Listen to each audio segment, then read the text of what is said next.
side of the aisle, or even yourself, I'd be more than happy to give the ability to mod or anything else. But you think about, the ask there. The mod ability has to be able to keep it clean and everything else, right? And then also not clean up the chat and remove actual factual data, right? And you could use that argument on either side. At the same time, I'm trying to look to make sure that what we've compiled and everything else is preserved here. Obviously, it's not all just here. There's copies of it elsewhere. But it's trying to find that happy medium, right? So I think that people like yourself that self-identify. I would also take a wild guess though and say that generally speaking, people like yourself do not want to moderate in any way. Would you be willing to mod?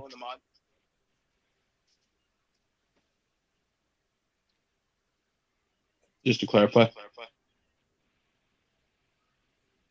I think he disappeared. Yeah, I was about to say, who are you talking to, bro? Because I don't know. I didn't want to interrupt you though. But I appreciate it, Sifu. Thanks for making me, allowing me to just speak. Yeah, I was disconnected there. If we need somebody, kind of on the fence, I'm not opposed, but I also got a full-time job. I can't jump in there and stop. 24/7. For sure. I mean, Sifu's the same way. I know that Sifu's in the middle. I know that he's kind of been like the mid ground on a lot of this stuff as well. That was why, giving him the ability as well was something that was important. I think that, whatever it takes to break down those optical ties or whatever else, because I frankly, like I said, meeting Olo a few days ago, talking to Olo a few days ago, talking to all these people at the same time, I'm out of the loop. So there's no optical approach for it for me. There's no buyout for me. There's no win-lose for me on either side. I can see how that could be spun or whatever else, or perhaps it's a secret thing that's going down that I'm aware of. To me, that's irrelevant though at face value, because the facts speak volumes. So facts you can't deny, like you said yourself. If you show me X, Y, Z and they add up, then life is great. You would be able to not necessarily agree, but you'd be able to understand this stuff and make your own informed decision, which is all I'm asking. As far as anything else kind of happening behind the scenes, or there being some sort of conspiracy or whatever, I'll take any advice that you want to give on that as well. I think if you could get somebody of leadership from the other side to come in here, and that's been the goal since day one. I don't have too much leverage with anybody like a 4X or BB, but you're somebody where I know when they came in, Olo was very vocal with profanity. Just mute all the barking dogs and just let two people have a civil conversation. For sure. That's been the main rule here. Hold on. I got to speak on this. You see, this is a problem with a lot of drip maxis. You've heard a clip of Olo using profanity, but you've excluded the part where Forex is the one that started using profanity immediately. Yeah. So I wanted to follow that up as well. So I was going to say, I want to be clear on that. But this is. I just want to point on this fact. A lot of drip maxis continue to look on the other side, and they turn their back against what Forex is doing. Forex has been using profanity since the beginning of time. He came into the chat telling me to STFU, and then he started saying Olo was on his balls and all these things, and then Olo went back at him. But you completely omitted that fact. Making memes about it, and the drip community is making memes about it. So they're not hiding that. I don't agree with how Forex spoke as a representative of drip, but it's certainly not fucking in the shadows, if that's what you're suggesting. Yeah, but if you're gonna say, I understand that Olo was speaking with profanity, well, you completely omitted the fact that Forex is the one that was speaking with profanity. We gave him a whole minute of spill, and all he wanted to do was talk about how everybody. That's not what is being said in the drip community. As I said, they're making fucking memes about it. Memes of Forex. Yeah, I want to hear what he has to say. I was gonna say. So I've seen. I think it was Crypto that had actually the videos pinned in here, right? So you're more than welcome if you go back quite a few. If someone can reshare, that'd be great. You can actually see that, and just to give you the full kind of the situation. We were told that at 1 p.m. CST my time 2 days ago, not yesterday, the day before. We were going to get per BB when he came in here in voice chat, said that he's going to get Forex in here to just quash this once and for all, right? He refuted some things, did not really give receipts though, right? I've given him so much credit to be and stuck up for him, to be fair, right? As far as BB, and I think he's caught between a rock and a hard place for what it's worth. Anyways, that's what we were told. Cut off voice chat, closed it out at 2:30 a.m. my time. I literally didn't even get my dick out of my pants yet before it was trying to take a piss before it was rescinded upon, right? It was like, okay, right, sure. But I was told, hey, it's not going to happen at that time, but it will happen, right? In general, just need to get a hold of them, talk to them, blah, blah, blah. Well, by the time I woke up, it was that, okay, no, in reality, I don't want to speak about this anymore. I want Forex to be the PR person or the PR face, if you will. And, moving forward, that's how it's going to work. I was like, okay, cool. That's awesome, man. I appreciate, you coming in. Appreciate that we had, the way we handled our little argument or whatever. No hard feelings. Have a great one. And that's kind of where that was left off, right?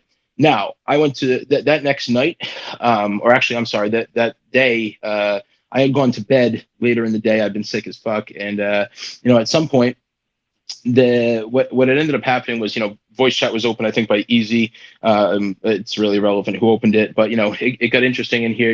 Olo was in here, Easy was in here, quite a few people were in here. They were going over all different things, and out of literal nowhere, right? Even though he's been invited numerous times, I mean, he doesn't need to give anyone a warning. I mean, he can pop in right now, right? But just like you popped in, Trunks, or just like any of these people popped in, if you come in and you're like, shut the fuck up, shut the fuck up, faggot, which is literally verbatim what was said, right? Well, this is the business owner that's in charge of your funds. I'd like to remind you that. So I do agree that the what's the word I'm looking for? Decorum on both sides. I personally have been very serious about that. If you can't come correct, acting like an adult here, you sit down, right? If you want to come and talk like an adult, I don't care what side you're on.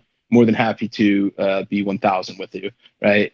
No one needs to agree with me. No one needs to friggin' be convinced in one way or the other. It's your life, right? Just here to display on-chain information for those that don't understand it. End of story in that regard, right?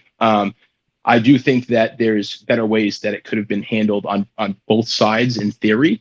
I will say, though, that at the beginning or, order of operations, Forex came in, set that tone. If you listen to the recording before that, no one actually swore for a full 2 minutes before that. I mean, you can definitely swear in this space, man. No one cares. As far as slurs and just ridiculous stuff that's or insults and everything. Come on, we're not children, right? So I think that's where it kind of started. The reaction to that and everything else was just I think in motion to what was said. I don't agree with it on either side. As far as the flip side have been shown, like Greenwood, I think we're spoon feeding to them the fact that their leader is not interested in having a discussion with anybody.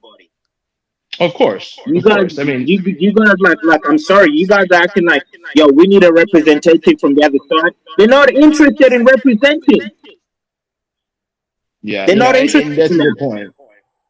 It is a good point, and I would be more than happy to. Otherwise, yeah, we're not. We're here.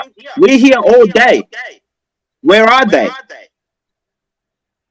You guys, hey, you guys can't lie though. That's a certified hood classic of a Forex coming in with Olo.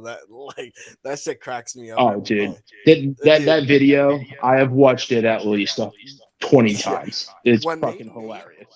When they make a mixtape of shit that happens in crypto, that's got to be in there. That's got to be. That's the hook, bro. What do you mean? That's the entry right there, bro. That's an intro. When I That's an ever intro woke before up, you drop right? the beat. When I woke up and I looked in chat and people were like, "Oh, he's here," blah blah blah. Yeah, I was catching up. I'm like, "Oh, I must have missed something." And then I saw that video. And I was like, "Wait, what is going on?" And I heard the guy talk only so many times. So, AMAs and everything. And honestly, that initially, I didn't even think it sounded like him. And I know he was sick and everything else. So, and clearly worked up No, at the that's how moment. he sounds. But He I always guess sounds that's what it coked up. was. He Yeah, always sounds he coked sounded up. different. But Yeah, guys, you guys are the drip maxis, all right? You got a lot of drip maxis, Animal Farm maxis. It is your responsibility to bring your leader to the stage. We've done all we can. They don't want to talk to us, all right? And if they don't want to talk to us, then you guys need to start asking them, why don't you want to speak to those guys on the other side? It's not even You guys necessary. are acting like, we need easy. Yo. This is Yo. lucky. They're lucky. They don't have to do that. We already got a plan, easy. Oh, we got a big I plan. know. And so, we don't even have to get them. Nobody has to do nothing really. But listen, all they have to do is wait for us to release our letter on Friday, which is going to have a brief for the investigation and a roadmap of the investigation. What we're claiming. There's a lot of whales who are just they're finally just seeing it, and they're going to come out and speak in the AMA on Friday in the Whales Lounge. Very credible. One of them is highly credible, and when it comes down to security and all the InfoSec. technical infotech, all the proper credentials that you're going to need, that everybody's going to be excited to hear. That's who's already looking into it as well, and they're basically saying that Jay Greenwood is not lying. He's telling the truth. You guys have found something. This is the smoking gun is not, so nobody has to say shit. You don't have to say nothing. You just can wait, because we're going to say something, and we have the ear of all the whales, all of the guys who the big guys in Drip. We already have the ears. Some of these guys are the big guys in Drip that's going to be speaking. And so all we have to do is just put together the proper investigation and the paperwork. I mean, the letter is beautiful. Jay, you read the letter, didn't you? How we going to start off with the letter? How professional was that? Oh yeah, no, it's all very legitimate. I mean, it's like business should be. Yeah. I want to say something real quick for the people who are listening, but they're commenting. I'm all for Drip, but stop saying this is to get people to dump Drip. Drip's been dumping for months. It's not following no Bitcoin. If it was following Bitcoin, it would have settled at $30. This is a sentiment of the community that Drip has. Start dumping the coin. Stop saying this is some type of fucking witch hunt to dump Drip. That makes zero sense. Absolutely, that's bullshit. Yeah, the price. It makes no sense. I wouldn't. There's a big difference between sentiment price and market price, right? And market price, like you said, I've heard 30 to 40. Come on. Yeah, 30 to 40 is market price. $6 to $7 is sentiment price. I hate to say it. And I mean, TA will show you that all. Hold on, maybe mute your phone so we can stop the echo real quick, Sifu. Let me tell you, because you're right, and that's why I've been saying, if you listen to my AMAs, and I said the same thing. Sentiment, market correction is $40 to $50. That's where we should be right now. Sentiment is where it's at, $6. That means the belief in it ain't there. And where the correction money is, it's inside of the Animal Farm. Because when Drip went up to $200, we all start claiming our Drip to go into Animal Farm. And I have big accounts and all the whales, everybody was claiming to put our money into Animal Farm. That's why the price of it started going down, because we were claiming out, buying Rev tokens, going into Animal Farm. And so when he locked the money in there, he locked the money that people were planning to put back in Drip, because everybody kept saying, hey, when Drip opens up, when the Animal Farm opens up, we're going to take our money, our winnings, because Forex was saying all these millions were coming in, and we were saying we're going to take our our profits and push it right back into drip again to keep the economy moving. And so, you know, the city of Atlantis, we were all building on top of this and planning, and people saying that I was mad about putting my money in the garden. That is just an absolutely lie. I didn't care about it was only $400,000, and I don't mean to say that like it ain't shit, but it wasn't nothing. If you in this shit, what we're doing on a well level, that ain't nothing. We're not gonna feel hard feelings over that. And it's not about losing the money. It's about being cheated out of the money, and that's what this fight is about. Because we're saying, hey, Forex, you cheated me. I didn't lose my money fair square. Like, we all put in millions, and you gave yourself a jump start of 30,000 pigs before the game got started. And this is what I asked all the whales, what got them to understand how another way that this is super fucked up. I said, okay, if Forex came to us and said, hey guys, I'm going to start the animal farm. It's a new game.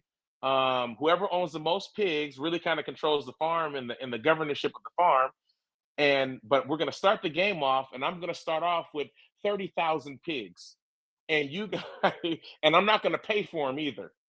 So I'm going to start off with a $6.8 million head start over all you whales, because we were coming in.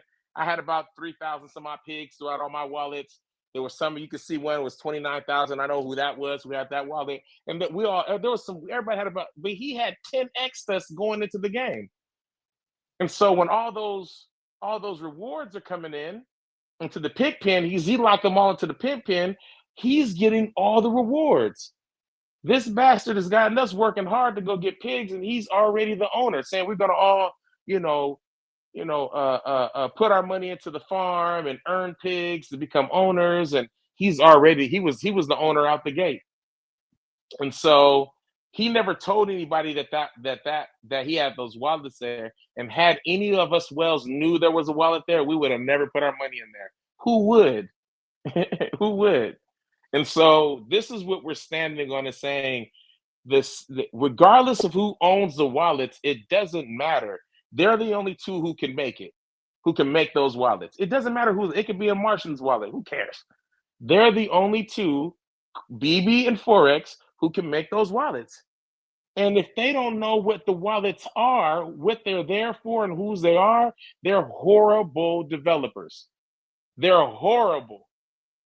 These guys don't know who has the same amount of pigs that they stole. They don't know who stole the other ones. And I'm not trying to. This is. You got to think about this. That's like if your bank did not know who broke into their bank. Think about that. Think about you coming to your bank and saying, hey, why is the bank treasury down? And JP Morgan tells you, we don't know who broke into the bank. Well, I had the key and Rockefeller had the key, but we don't know who else has all the other 4 keys who stole your money. Imagine that. That's what you're being told. And then folks got to come on this chat and pretend like, yo, oh my God, Forex is a king. He's a messiah. I'm like, yo, your messiah is stealing from you. Straight up and straight down, he's stealing. He's straight up stealing. And the truth just hurts. It's painful. Because how could Jesus, the Jesus of DeFi, how could he steal from us? And I'm like, that is not Jesus. That's actually the Antichrist. Did you hear that man come in there and call me faggot and all that shit? That's the devil. I'm trying to kill him. Like I said, in my culture, saying that to me, he would never say it in my face.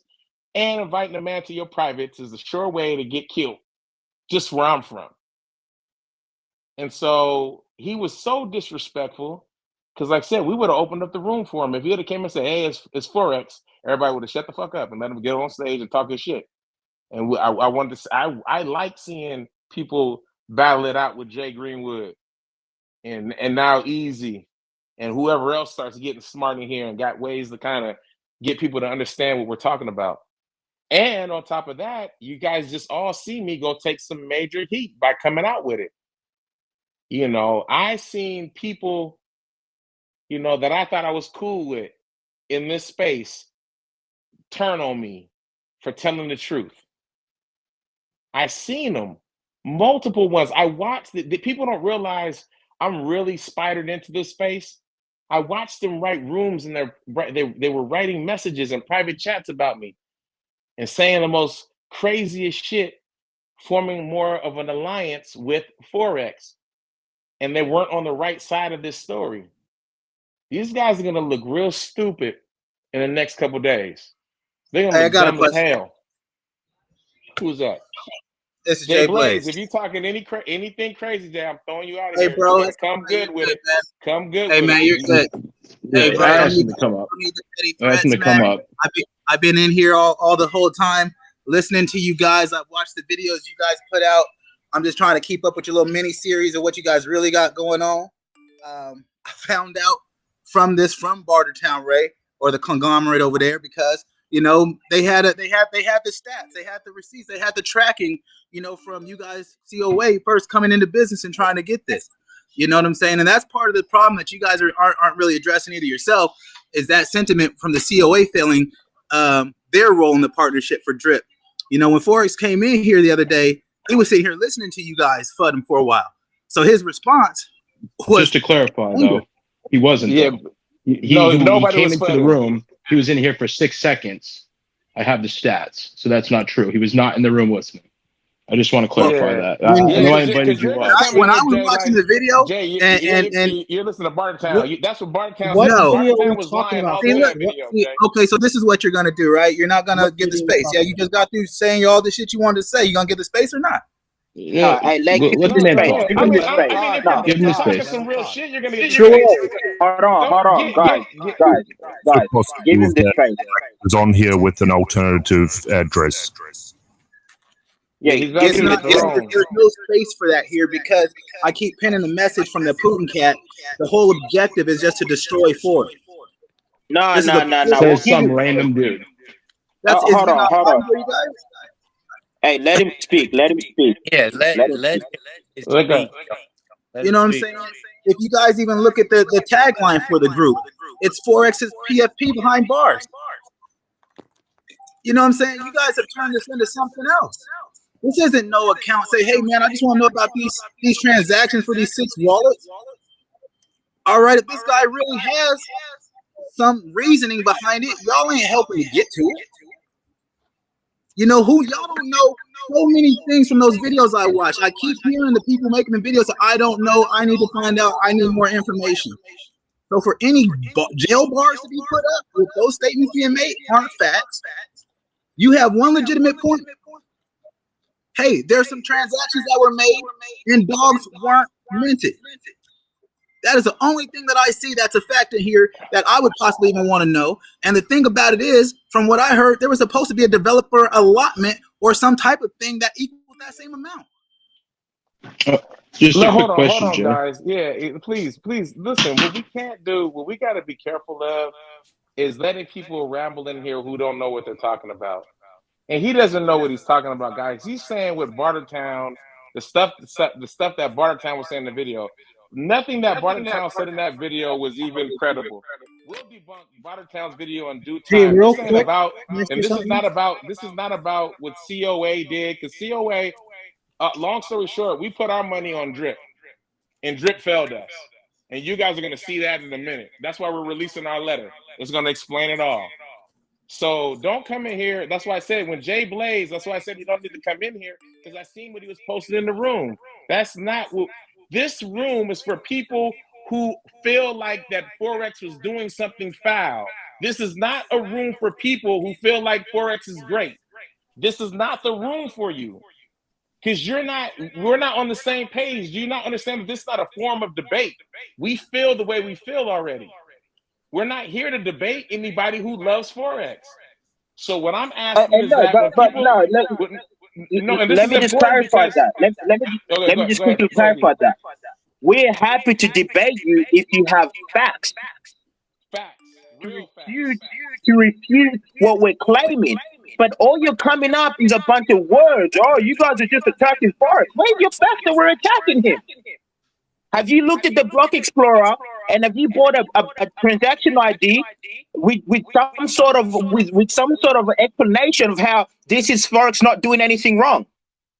If you can't do that, if you can't bring a transaction ID from a Block Explorer and actually say, well, actually Forex is not stealing here because of this, and that, well then just sit your ass down. We don't want. You're getting wrecked, Easy. Yeah. You're getting I was gonna wrecked. say, Easy. Doctor, what's up, brother? You guys are just attacking Forex and fighting Forex. Bring the facts. Bring the facts. Bring the facts. Bring the rebuttal. No, all I want to say is that people are talking about videos. Hey, the walk just joined. Press that foo.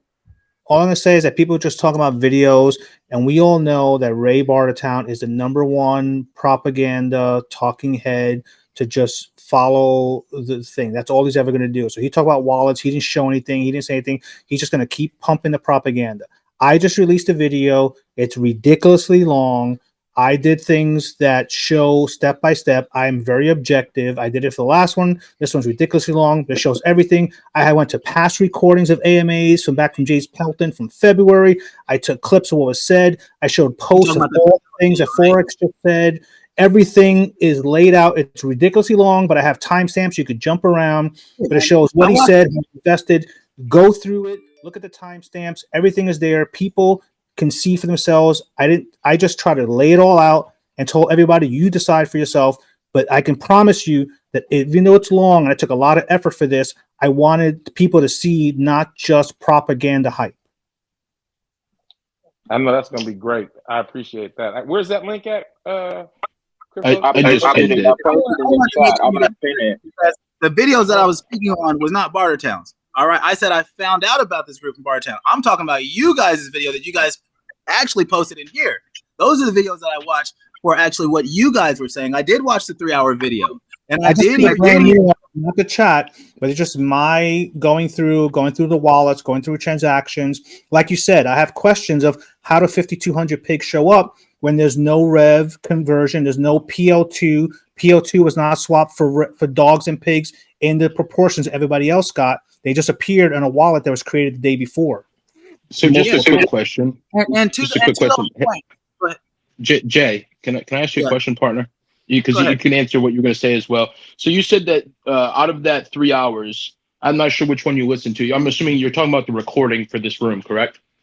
Yeah, whatever you guys posted in here, I looked in the bro. I know there's many things that are posted in here, so I would assume so. It's probably the recording for here. Right? Yeah. It happens every day, a 3-hour thing. So it was one of the. I'm not sure which one it was, but with that being said, so you said that the only thing that you gleaned out of that was about like the 6 wallets, correct? Well, the aspect of just, to your point, where were the rev tokens, and was there an actual workaround that you had for another reason for actually dispersing your tokens in that way? And you had said that was for like the tax or something like that, correct? Isn't that what you had said? No, I said to the point, wasn't there supposed to be an allotment for developers of around that same amount? Correct. Actually, no, not anywhere near that same amount, but there was supposed to be an allotment for developers. I can answer to that. Greenwood, I could quickly answer to that. If you look at the Animal Farm white paper, there's actually a screenshot where they say fees, 20% and 10% of the fees are going to go to development and marketing. Those are fees from those are deposit fees for the farm. There is nothing in the white paper that says Forex is going to mint himself tokens, put it in the pig pen, drain the liquidity to pay the developers. And then I'd also just if you could give me a couple minutes here with Jay, because Jay, so something that I'd like to mention. Were you aware that every single block that goes by on BSC, that Forex is minting money regardless of whether or not anything enters the ecosystem or exits the ecosystem? Were you aware of that? I heard you guys say that yesterday. I mean, I haven't seen you guys show me that. You know what I'm saying? Okay. I'm sorry you haven't. You could go through pinned messages and find that. And Joe, I will follow up with you personally and make sure you do see that. Are those just messages, and you can show me like to his wallet and where those tokens are being sent at, and all of those transactions? Because one of the things when they're minted every 18 seconds, for literally. And here goes my thing. Like there was a deposit. Hold on. There was a deposit of 5,000 drip dropped into to drip. Probably about a month and a half, 2 months ago, right? Like, who knows how the process of he is actually doing that, and which wallets he's using, how he's sending the money back and forth. Is he trying to actually purposely not let people see certain things that he doesn't want to have to bother with this kind of scrutiny for? so he can actually get the business done for the protocol. Wait a second, though. Are you saying that obfuscation as a developer is legitimate? Please give me the room for just 1 minute, please, with Jay. Because so you're saying that he can obfuscate things so that he. I'm sorry. Obfuscation is essentially the reason people don't dox, right? So yes, it is. What? Well, hold up. Obfuscation is not the reason that people don't dox. People don't dox because either they got something to hide or they don't want someone to knock on their front door. It's not to obfuscate. Obfuscate means that you're knowingly hiding something. Knowingly not releasing something is not hiding something. I'm knowingly not releasing my identity because I don't want. Are you a developer? No, no. Okay, well then you don't need to worry about that because you're not responsible for anything. But I do run my own projects, and I haven't doxed to a large part of the community, and there's a reason for it.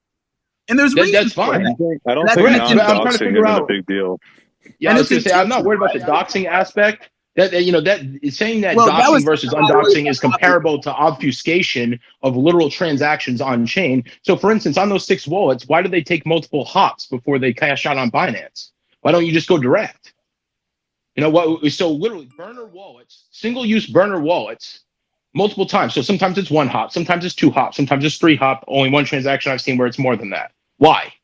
Obfuscation on chain means that you either have something to hide, and if you're reasoning for that, I'm trying to keep this as civil as possible, Jay, but if you're saying the reasoning for that is so that conversations like this don't take place, I'm sorry, but that is roundabout ridiculous logic. I agree with your doxing situation, although we have different standpoints. I think, based on where we are in the industry or whatever, that's fine. The doxing thing is that's a hot topic. And there's good arguments on both sides. I think. Can I highlight one thing that you just said real quick before the next person comes on? One of the things is you were just saying was that you don't know, and to say that those obfuscation things that you're calling them are criminal or concrete facts of malicious activity. No one said that. No one said that. No, whoa. No one said that. Jay Blaze, you glean from it what you want. Jay Blaze, let me ask you a question. If I gave you an MRI result, would you be able to read it and detect the cancer? What just get to your point, bro. Let me ask you a question. If I gave you an MRI result, would you be able to read it and detect the cancer? I don't get your point, buddy. He's basically saying, Jay, you can't read the blockchain. You shouldn't be having the conversation. He's fighting and he doesn't even know what he's talking about. We're wasting it. Bring another contender in who really has a conversation. Say something. Go ahead, Daniel. Hello, sorry. Can I? Let me say stuff. And what to say around here is that you can't wake up a man who's pretending to sleep. These guys are pretending to sleep, man. See, it's a waste of time. Do you know what the drip guys or the Forex apologists want to do? They want to change this discussion to he said, she said. Yeah. No, that is not what this is about. There are facts. Bring your facts. Don't say they said, who said. Check this thing for yourself and make up your mind. Let me many times I don't stick up to this room anymore because the fact is clear. And many times when you engage in religious or political discussions, you really don't change people's mind. That's what this is about. Nobody's mind from that other side will be changed because you can listen to Jay. He is saying they're looking for excuses for the man. That's the problem. All we're saying is, this guy wasn't transparent about these wallets. Listen, every time we say there is a rug, it's not just a 404. When you mint tokens and people don't know about, that's what a rug is called. But these guys are ready to redefine what a rug is because Forex just did it. Do you understand? It's painful because you guys are trying to convince someone who's not ready to be convinced. 100%. Give them facts. They don't want to argue with facts. They want to argue he said, she said. I listened to a video. No, don't listen to a video. Go check it out for yourself. And if you cannot check it out for yourself, then have an open mind. When you crawl through the chat lines and you're not in this place, go look at what the drip guys are doing. They are messing up the chats with irrelevant discussions. Someone is talking about COA. Someone is talking about stake. Someone is talking. That's not what this is about. Let's And stick I with the implore facts. people. I just want to be clear here. Just to prove Yeah. a point. People can go open up a COA, friggin' accountability chat, or anything else they want, and start the same Exactly. process if they feel some sort of way. I mean, they can go open a Jay Greenwood sucks See, chat, be my class. exactly. I'm just trying to See, figure I'm out hot. the I'm hot crosstalk. because I actually do believe in Forex. I'm hot. And I know some of these guys are also hot. But to turn your mind away from the truth is even more damning, man. Do you understand? I told someone, Ox can bear me, I'm in Ox group. I told them, like, hey, listen, there's money to be made here. If Forex still has so many fools believing in him, we can take advantage of these fools. If they're not going to believe anything that's the truth, it means all you have to do to make money off a forex project is do the opposite of what he's doing, because he's not sticking to the rules, and you have so many fools who will stick to that rules. But you see, that's predatory instinct. It's not good. That's what we're talking about. Don't believe anybody. Great point. Take your time out for yourself. Stay with yourself. I've done that. That's why I'm talking this way. Take your time out. Don't believe Greenwood. Don't believe Easy. Don't believe Olo. Nobody wants you to believe anybody. Take your time out for yourself. Check these things out. They don't match up. And the man did not say these things before. That's what we're talking about. Transparency. He was never transparent. And the funny thing is, look at the dudes who just reposted that Jay Greenwood repost, and they already fucking believe it. But you bring them what's funny though? to their face, and they fucking put their fingers. And Joe, I'll tell you right now, right? So let me work from the bottom to the top to clear this up. So, most certainly at the time was 5 years clean from heroin. At the time, 8 years clean from heroin. You said all you fucking want, motherfuckers. If you think that's not transparent, there you go. Number one, let's go back from the. I just want to clear this up real quick. Let's see. Jay Green has a consistent track record of abandoning one failed project after another. No, I've never actually had investors until 2 years ago, and it's not even my project. So that's an interesting take. Either way, let's see what else is here. Greenbits. Greenbits is actually a cannabis company out of Massachusetts. So I have no clue what's being talked about there. That I worked for. Has zero ownership of or anything else, but sure. Dogen Finance consulted on literally for about 4 days because it was literally a wannabe rug, straight up. Had nothing to do with it, never was paid by them or anything else. I'm on a multi-sig. So if you think that because someone has access to a multi-sig, I can go throw you on there now and then claim the same thing. That's absolute ridiculousness. But sure. What else? Crypto Criterion. Yes. Did some correct. The website has been scrubbed. It was from 6 years ago. So definitely that sounds about right. I don't know about scrubbing it, but it was definitely about 6 years old. Twitter is ancient, and that whole thing lasted about 2 months. Let's see what else here. It's human verified. No, doesn't have 197 members, has more than that, but you're not that far off. So I'll give you the credit on that. Let's see what else. Governor Dow's main chat, void of community, is filled with bots and spam.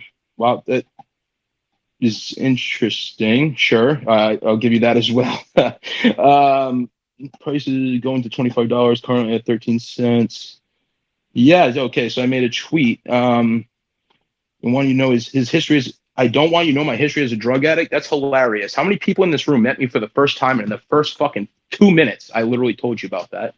That's fucking hilarious. That is literally a central point of my life.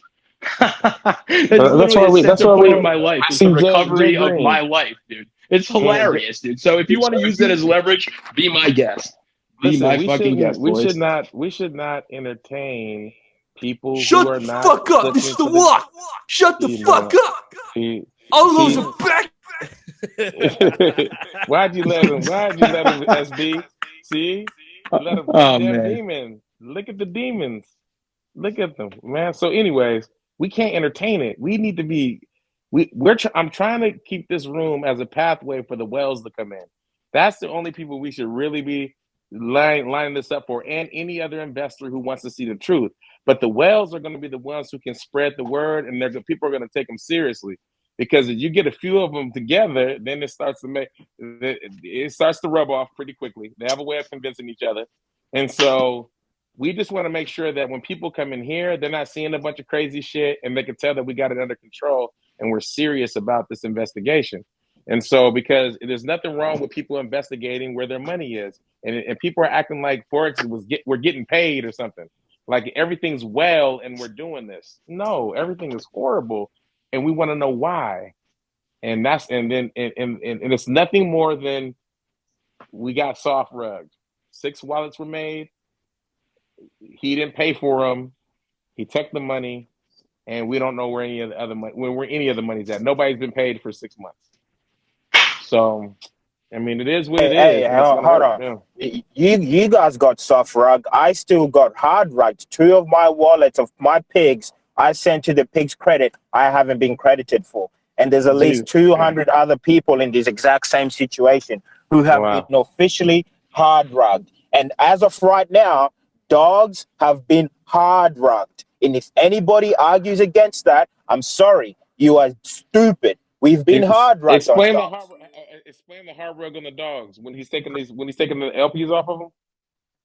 Oh, well, the fact that they've just been locked up, and now he's putting 90% tax, and then now he's changing his mind because a lot of people were angry about that. But the fact that they've just been locked up, they're locked up. Well, how hard is it to do a farm?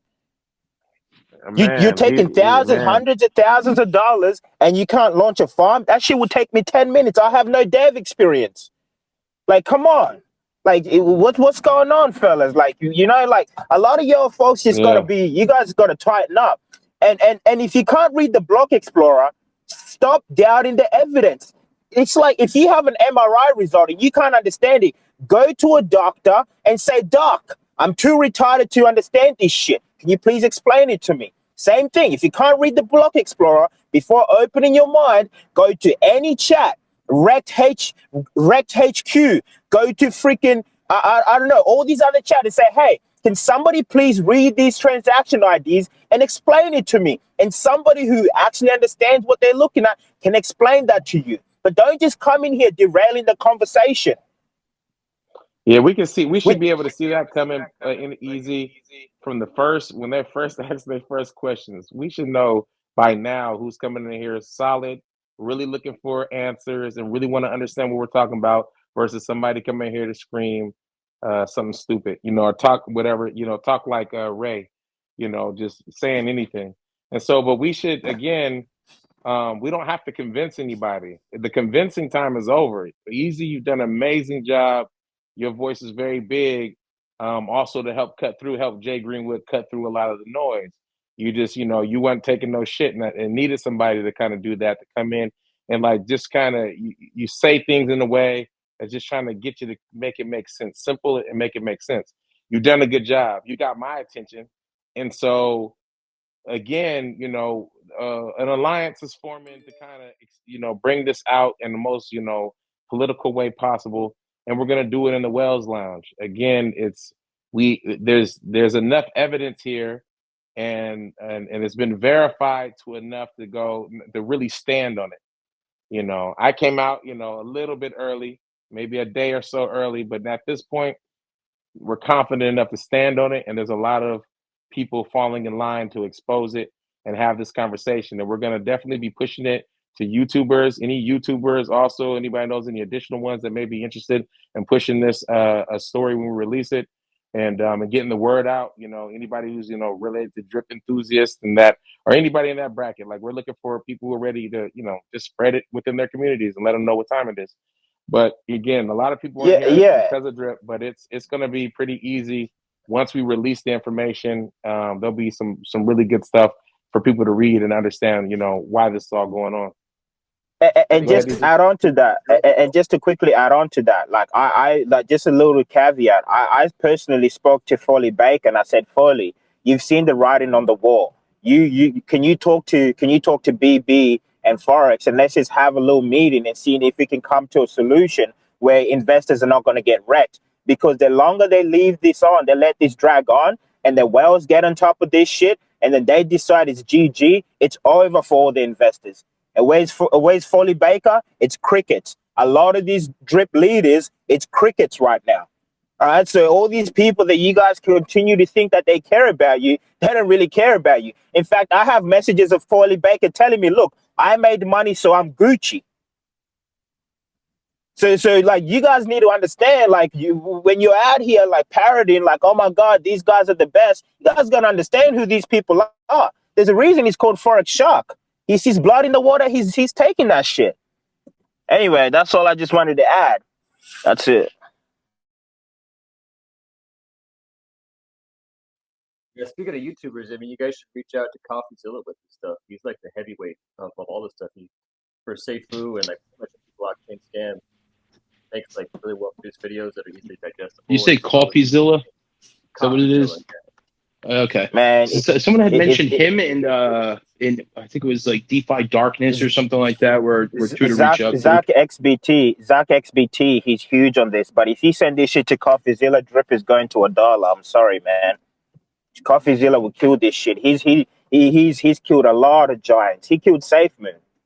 You send this shit to CoffeeZilla, like, you know, to be honest, I have to just say, like, honestly, a lot of small investors are going to get mega wrecked on this if this shit goes out, gets blown up too much. And this is why it's imperative for Forex and BB to immediately come and put the fire out before the whole building burns down. It's just, right now, the fire's only in the kitchen. It's about to go to the lounge room. If the whole building comes down, everybody's getting wrecked. And I know there's people with hundreds and thousands of dollars in which they're living on this shit. And that makes me extremely sad. It really makes me sad because these guys can just come out and just apologize and we can move on and find a solution. But when time has anybody seen Forex come out and say, I'm sorry, I was wrong. Oh, I made a mistake here and now let's fix it. When have you, I'm trying to find it because he never says he's sorry. He'll never say it.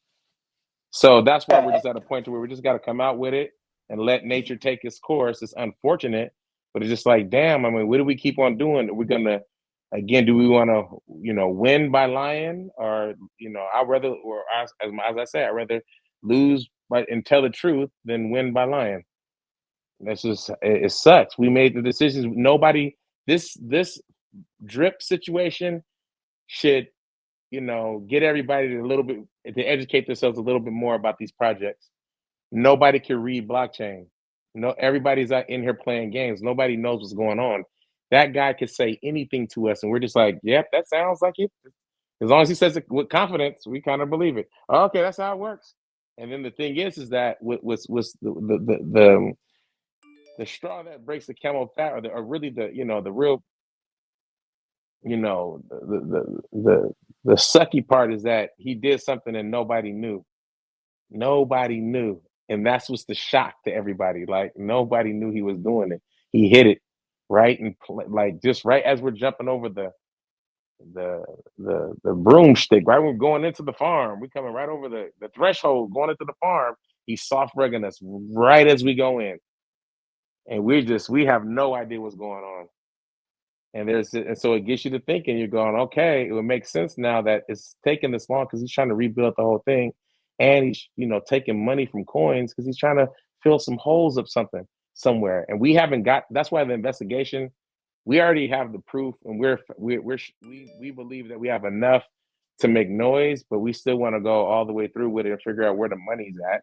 We don't know what is he going to say on that because he hasn't shown us where all of our money's at. Where is he hypothecating money from and how much is it?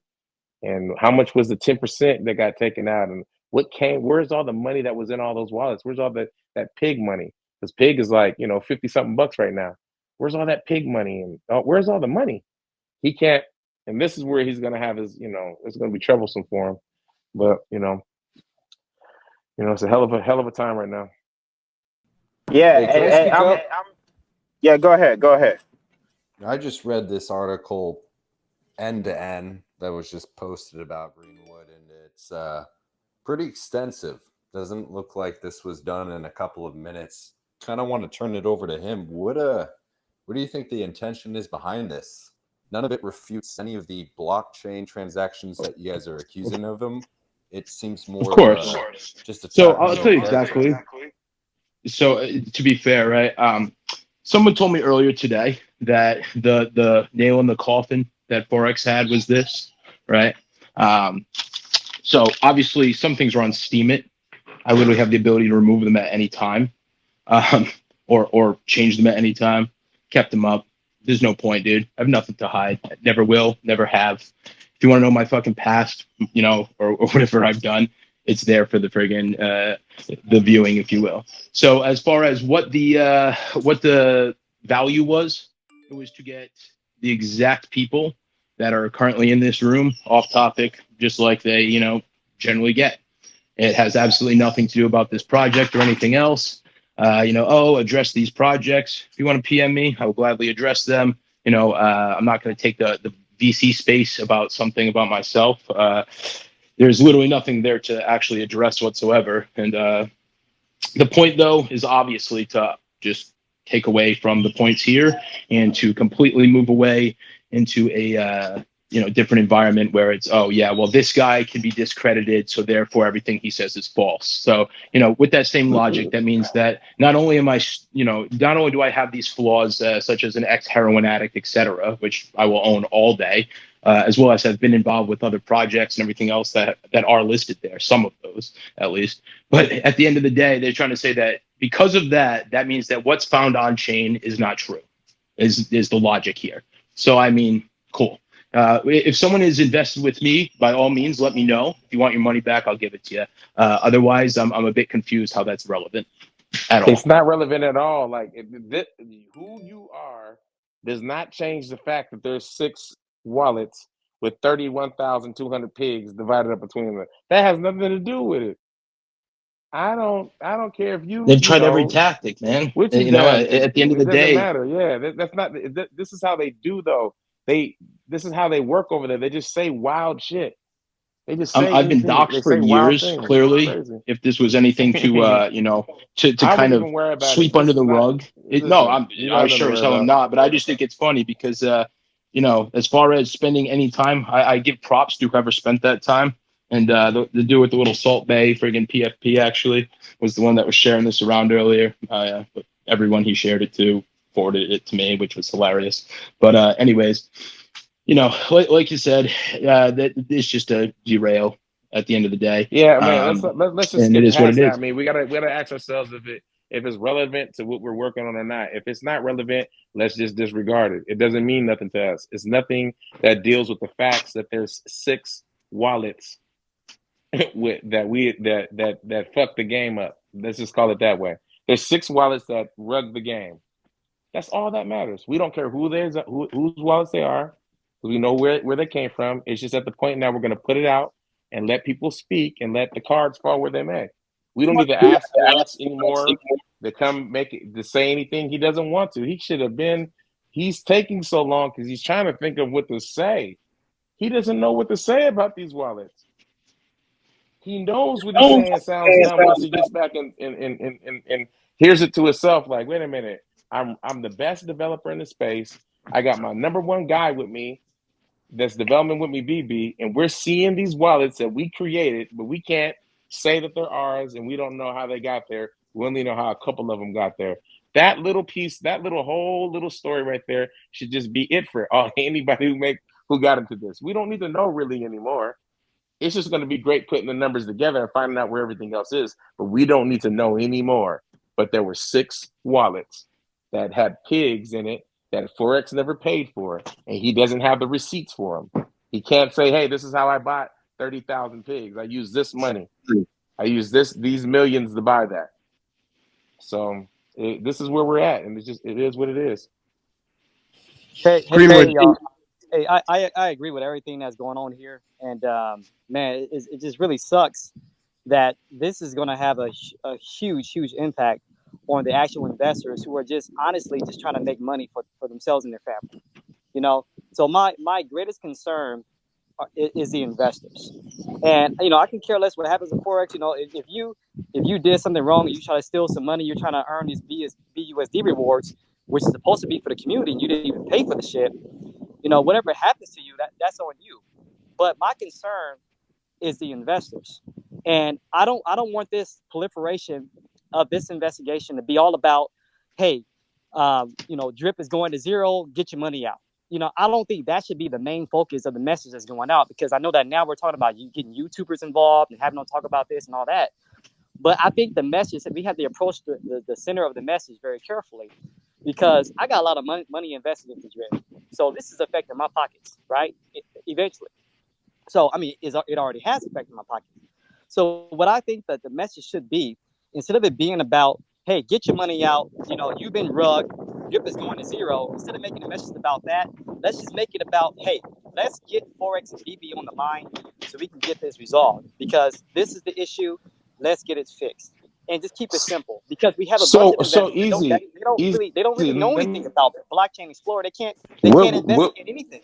So as soon as they get information, they're going to just FUD, right? They're going to have fear and they're going to start selling, right? And that's when my pockets get affected. So that's my concern there. Easy. What would you say would be an ideal solution? I would say that Forex puts the money back into the play. Like if you hear them in my AMA said that there was a race said that there was $100 million. Did you hear him say that?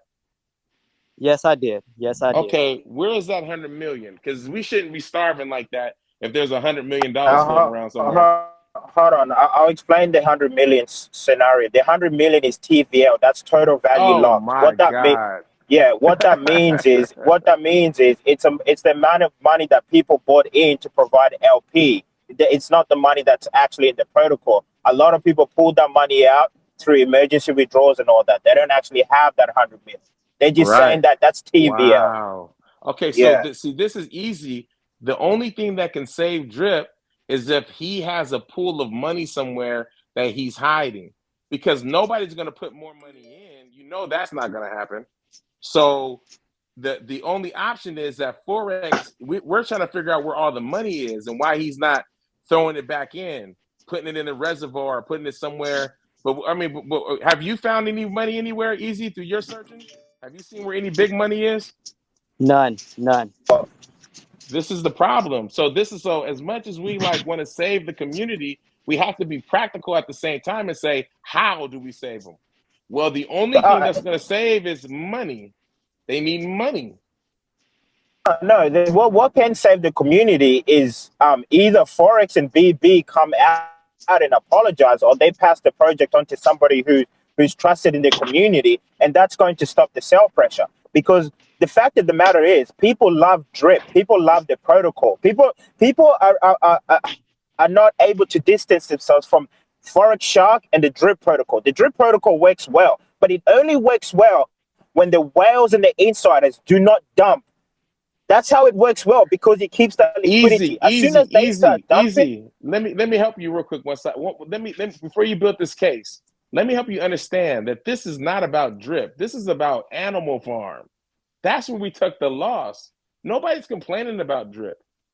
We're complaining about Animal Farm. We got our money stolen in Animal Farm. It ties into it too. It ties into it. Well, I'm saying, but I get what you're. No, go ahead. I'm sorry. Go ahead.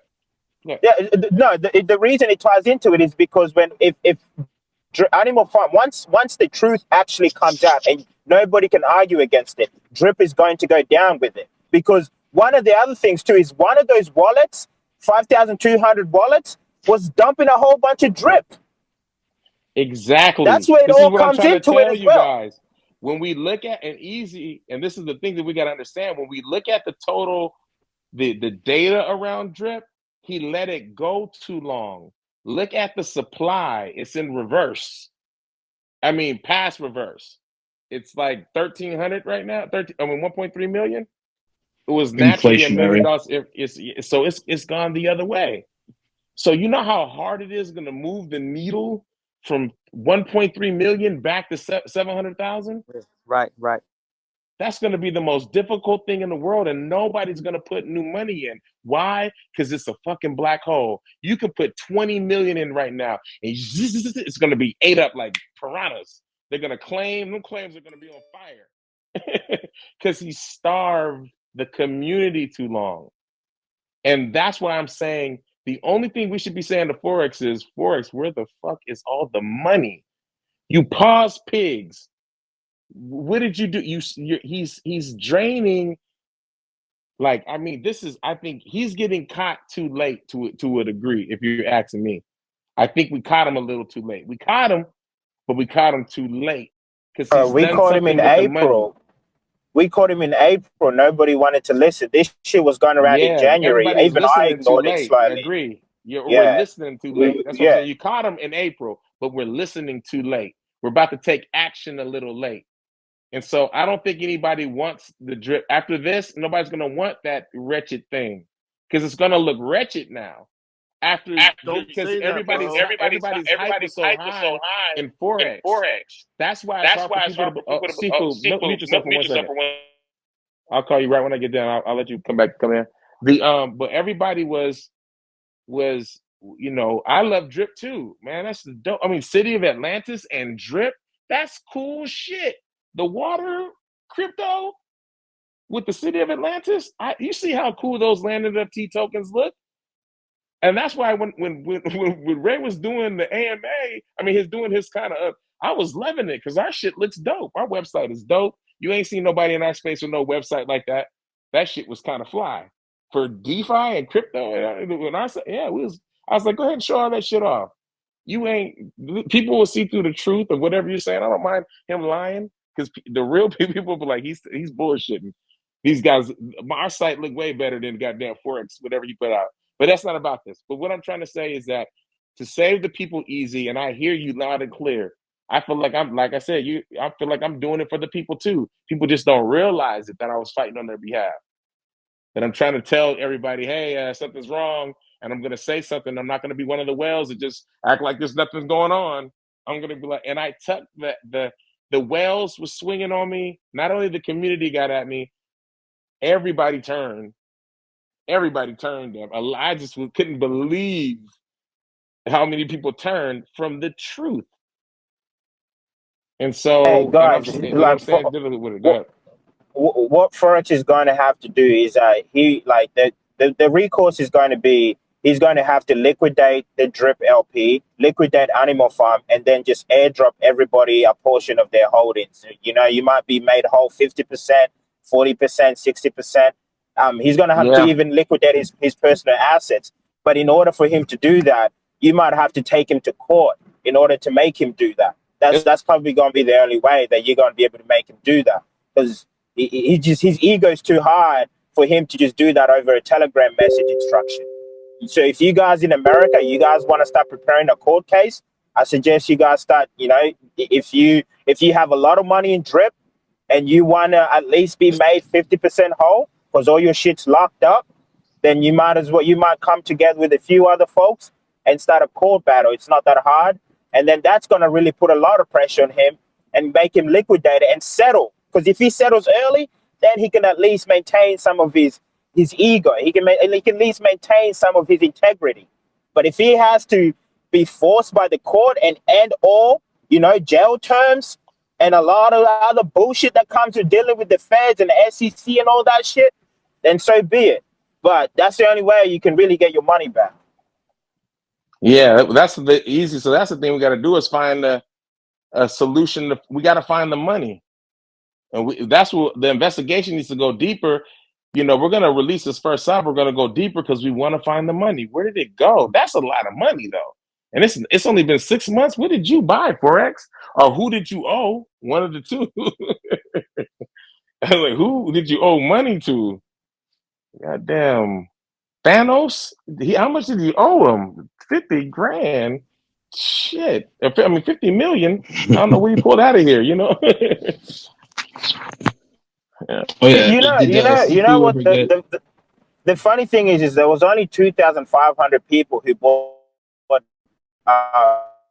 You said what? Res pre-sale. There was only 2,500 people. So there was only 2,500 people who actually participated in the Rev pre-sale. Like there was like a Rev 2 where there was a second. It was the second one that made all the money. Yeah, but No, I don't understand what you're looking at saying. it just based on how many people claim their credit. What I'm saying is that there was only 2,500 people who received their credit from the pre-sale. Oh, I see what you're saying. I don't know. Yeah, it was so many loopholes to jump through. I forgot how the process went. Saying is that there wasn't that many real You're getting rugged, buddy. Yeah. Oh, by the way, so the reason I've been quiet for the past few minutes is literally 19 people so far, mostly from the other side, have all reached out to me with their clean time. It's We're about to hilarious. mute Easy. I don't know if you heard that, but yeah. Nah, not yet. A lot of people have the illusion it's 10,000 investors. Easy, you were getting rugged, brother. Yeah, a lot of people think there's 10,000 investors, 50,000. There's not a lot of people who are in Animal Farm, but he talk real fast. Sorry, man. And he's not even. No, it's all right. Yeah, I was gonna say he's not even there anymore. That was weird. No, so I was quiet for a couple minutes because so far I got just under 20 messages, mostly from people on the other side, telling me how long they've been clean and everything else. Good job, blah blah blah. I thought it's hilarious. I'm like, good for you guys, and yeah, that worked well. No, have a good one. Greenwood. They came to my project the other day, trying to FUD it. Drip maxis because I made a comment about maxis, even though I am one. And like they think I'm fudding drip, and I was like, dude, at $11, I bought 30,000 worth of drip and pumped that shit to like $12 for like 30 minutes. I was like, what the fuck do I have to do to fucking show that I'm not against anyone? I'm just here to hear the facts and shit, you know? It's just funny because the logic here is so absolutely, just completely blown out of the water. I mean, anything to refute what's on the table without the facts just blows my mind. And when coming at for people like yourself, and kind of trying to say, oh yeah, well you've got some sort of agenda, or you're kind of backstabbing, whatever else. I've heard a couple things said about you, man, and I say to myself, that technically speaking, you'd be fighting your own bags, and on top of that, like there's just no impetus there whatsoever. Dude, just one of my wallets, only one, okay, holds 5,000 drip. I have less than 1,000 claimed and over 14,000 ready to be claimed. Why would I FUD my own bags? Why?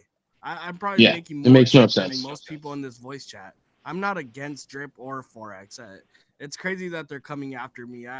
It's insane. I haven't done shit. It's funny as fuck. And I don't know how much I got into. It's derail put in my bags. Yeah, crazy. Go ahead, Jet. Yeah, it's all shit to derail. Gotta love it. It's all just stupid stuff once again. Just like yep.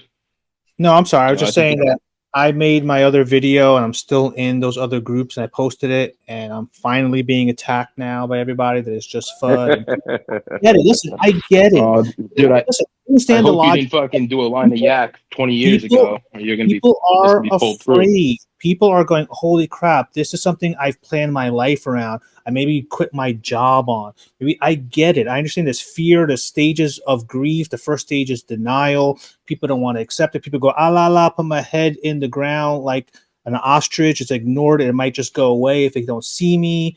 I get it. I understand why people are saying that because I think deep down they're afraid and I'm going, holy shit, I'm fucked. So I got to try to push this away and hope it just goes away. So I understand why people are doing that, and I don't care if people say it. Everybody who's commented for my video, who said something bad on me and right now on TG, I'm taking it with grace. Sorry you feel that way. All I'm saying is just look at this objectively. You make your own decisions. I'm not attacking. I'm not arguing because I get they're just afraid. They're just scared. That's my opinion. Yeah, a lot of people don't want drip to go away, and I think it's good for us to look back at what happened to Sushi Swap. I think there is a huge rug pull with Sushi Swap. And after the whole litigation was done, we had somebody step in. They took over Sushi Swap, and it's still that project is still alive today. Do you guys think that something similar can happen with Drip? Like once everything is said and done, people get their money back, what have you. is there a possibility that somebody can actually take over the project, or the project can be absorbed into another project, and we can still see Drip still going? Yeah, there is a possibility of it. But again, it's just will he give his hands up? Because of the mechanism. Yeah, that's the only thing. We'll see this. Yeah, this is the two things. Like, it needs a lot of money. Long story short, that's the problem. It didn't get like it had a running start, and it used all its fuel just to go up, not even get off the ground too good. Or worse, when it got up there, it just kind of, it just hit it used too much energy too soon. It just kind of got too big too soon.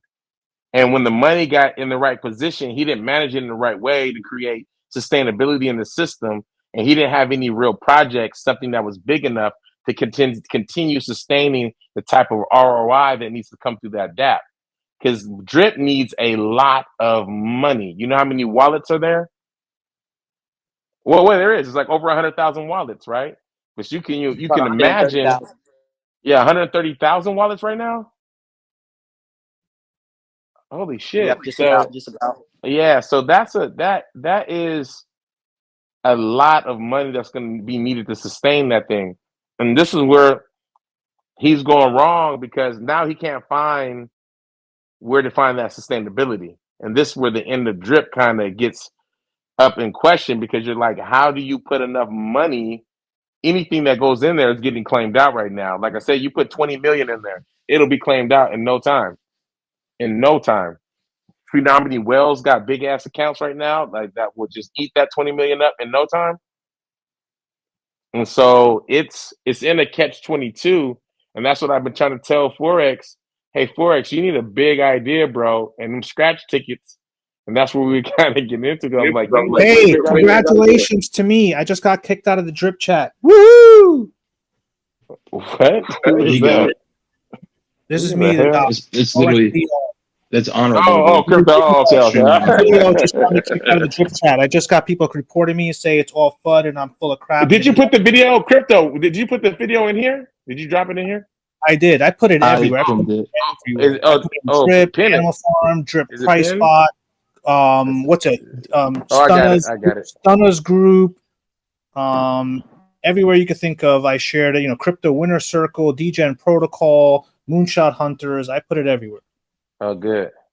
Oh, we should also go to all these other alternative Twitter, Telegram accounts. You know what I mean? Like Rect HQ. I think Rect HQ is a beautiful account. Now they're asking me to have Bartertown ban me in Animal Farm, so that's going to be only a few minutes before that happens. Yeah, man. Hey, this stuff is so funny. So funny. I love if someone came in here sharing videos or anything else, from the opposite side, it would never get banned. I'd probably pin the fucking thing.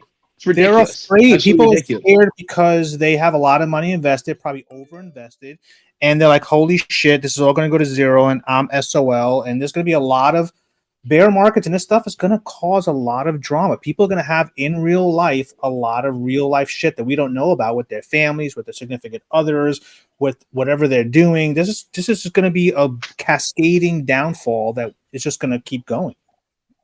And I'm sorry, a lot of people invited their friends in, and now their friends are going to be exit liquidity. A lot of people told their homies to buy at $50, $60, $70, $80, $100.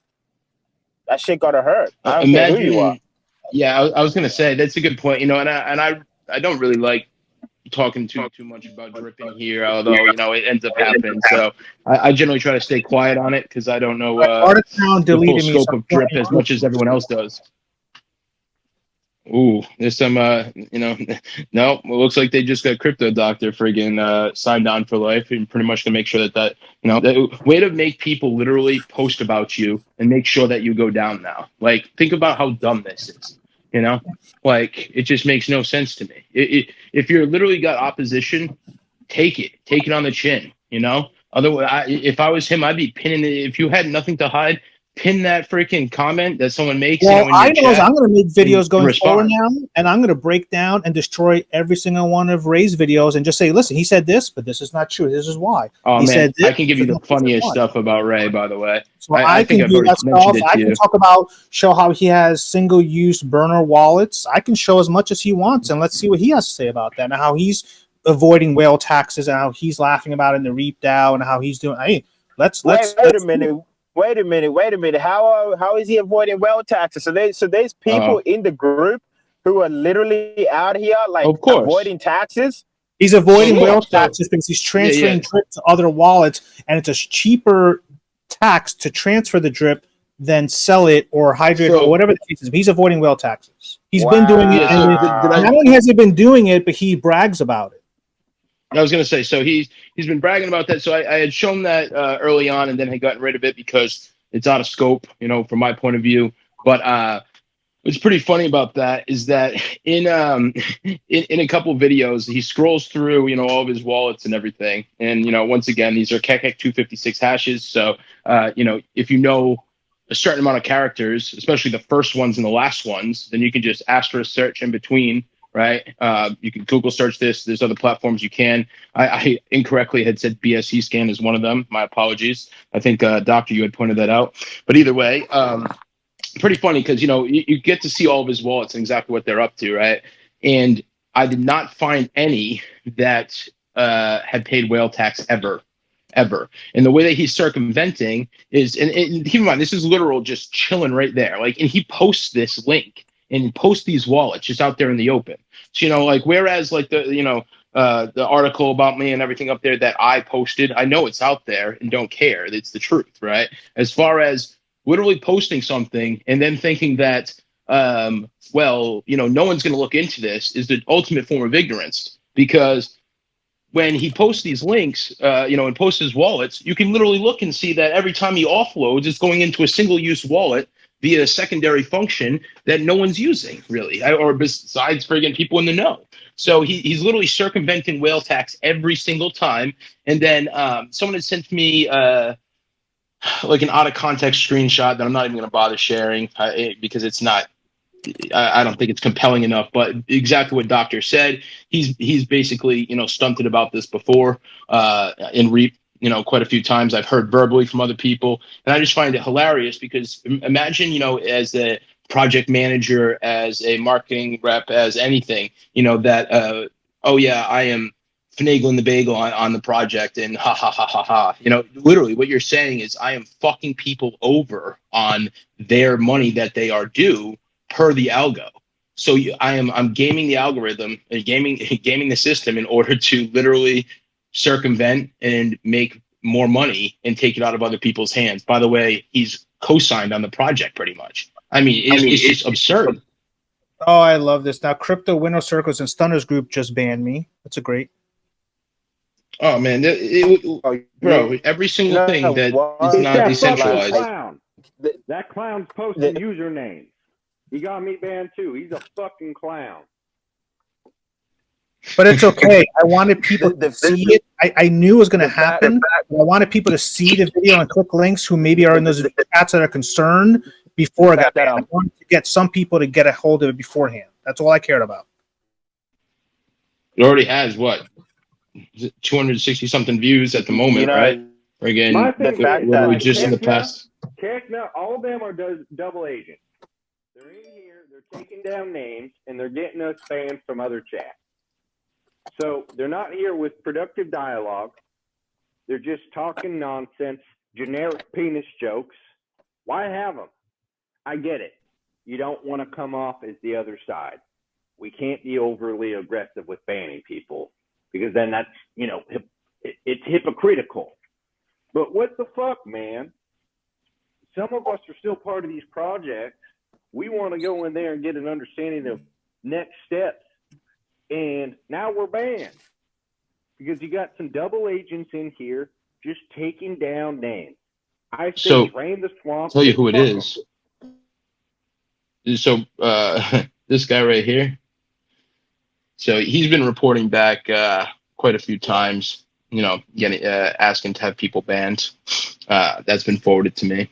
Also, on top of that, he was the one with that article that was disseminating that and everything else. This guy has literally broke his neck in order to friggin' try to do everything he can, including all different friggin' conversation subtypes. Oh, yeah, these guys are scammers. Oh, yeah, this, that, that. And we've asked him to come up, I don't know how many times, but, you know, it's just hilarious, man. I would love if he popped in here one last time and, could then, you know, send him on his way. But, you know, that's the only one that I'm aware of and can actually show. Otherwise, I mean, I can imagine there's probably 20 in here. You know, I mean, with the way that people act about the Forex and about the whole situation, not only are they physically scared, but then there's other people that literally just love the dude so much, like are in love, that I mean, they would do anything to prove themselves. It's truly a David Koresh situation. Like that's the only thing I keep saying that. It is truly that bad. I mean, people will actually drink the poison Kool-Aid just to show that they are, you know, part of the system, you know? And I mean, I don't understand it. I really don't. The way that I see it is if they're banning people in this chat, in their own chat, I think they're shooting themselves in the foot. Because people keep joining this chat. You're going to keep banning everybody who's in this chat. So it's only a matter of time until they realize that they drain their liquidity by being overly aggressive and over. So just chill. I think people just got to chill. Like I think the writing is on the wall, you know. But yeah, don't stress too much. Don't stress too much. Easy. You keep just so you know, it keeps getting a little bit weird on your chat. It keeps going like dropping out and real fast and stuff. Sorry for whoever I just cut off. I made just real quick. I'm not going to stay on VC, but I mean, I made a video. You know, I'm pretty objective in the middle. You know, YouTuber, but you know, obviously I got into drip. You know, later on, mid hundreds, and you know, that was my intro into DeFi, and so I started my channel. But I mean, I got crucified, you know, a month ago when I said, when I was looking at the contract, I said, look, Drip's going to be minting tokens out in the next week or so. And I got Bartertown banned me. I got banned in Animal Farm and Drip and everything for, you know, for making a video. I didn't post it in Animal Farm or anything. I mean, I got crucified, so much hate on all my videos and all that stuff. And then, you know, not only 2 days later, we're minting and people are like, oh shit. So just kind of ironic.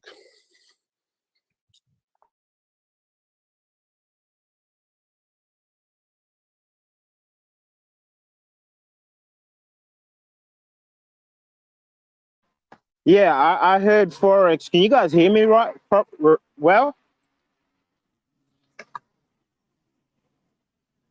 can y'all hear me, or am I rugged? No, you're good at the moment. Before it did, it was hilarious. Like 3 times so far. Yeah. It does that thing where you talk really. Oh, you're getting rugged now. Go on.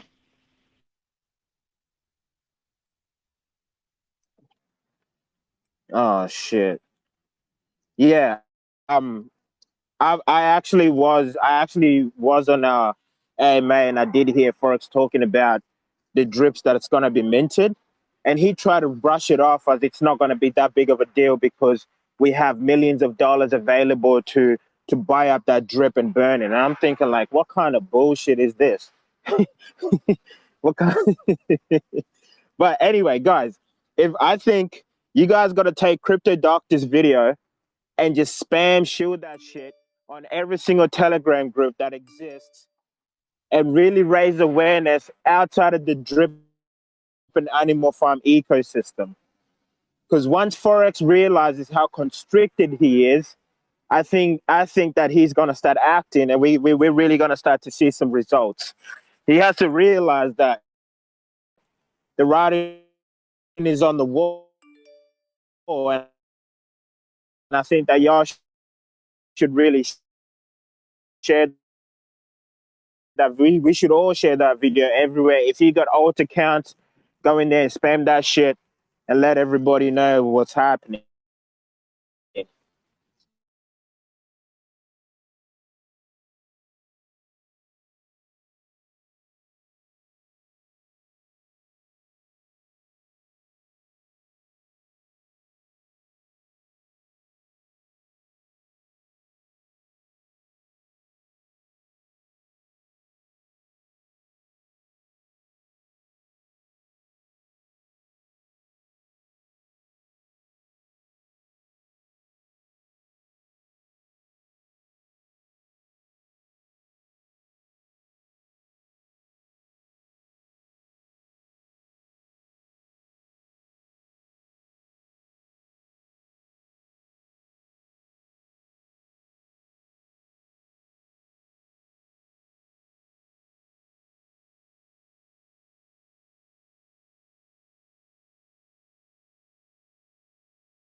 Oh,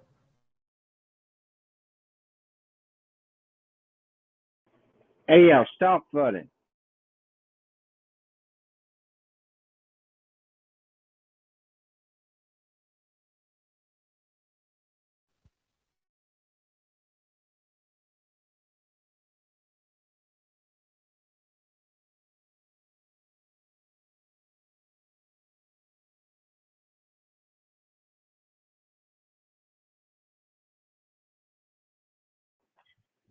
So it looks like I'm going to be kind of taking lead on this. yeah. What the hell happened? The agenda today, I'm going to be calling a couple of people up, some drip maxis, some Forex faggots, and they're going to testify. So first person I'm calling, Nick DeFi Darkness. I see you active in the other chats. Come up, defend your manses. Let's hear it. I see you got a mic. Don't be afraid, little boy.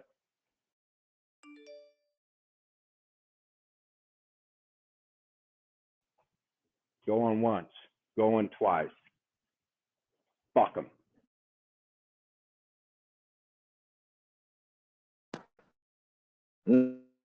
Nah, man, nobody's interested in speaking out here, man. Nobody's. It's a Titanic, man. It's a Titanic. Just a lot of typing. A lot of typing all day. They wait for We're this, trying to and it's nothing. It's tell y'all, man, get on the lifeboat and just make sure you put your life jacket on, man. The ship is sinking. That's what I was saying. We should just go ahead and just mute the people who are just typing and they don't want to come and voice chat because. Yeah, Fudman, I think you're just making a good point. Can you continue on that thought?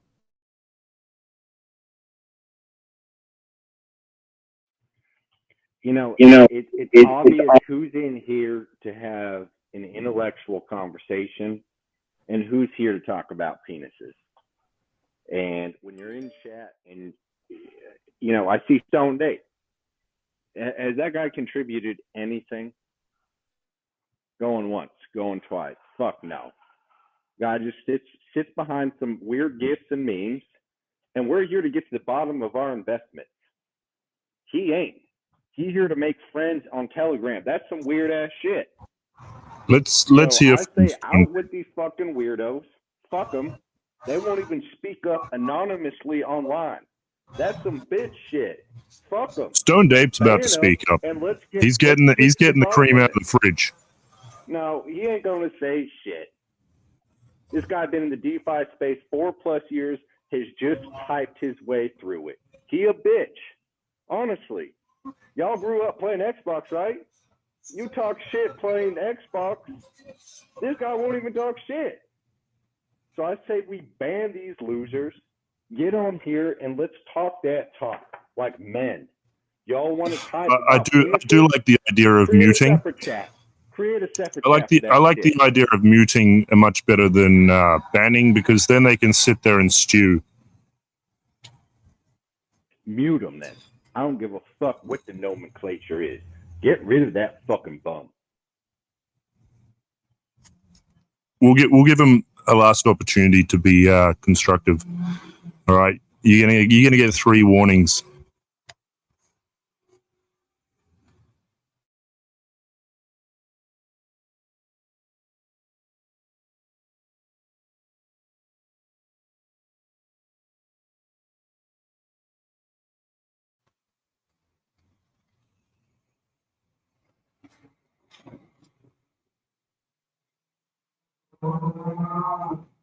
Anyone got any questions?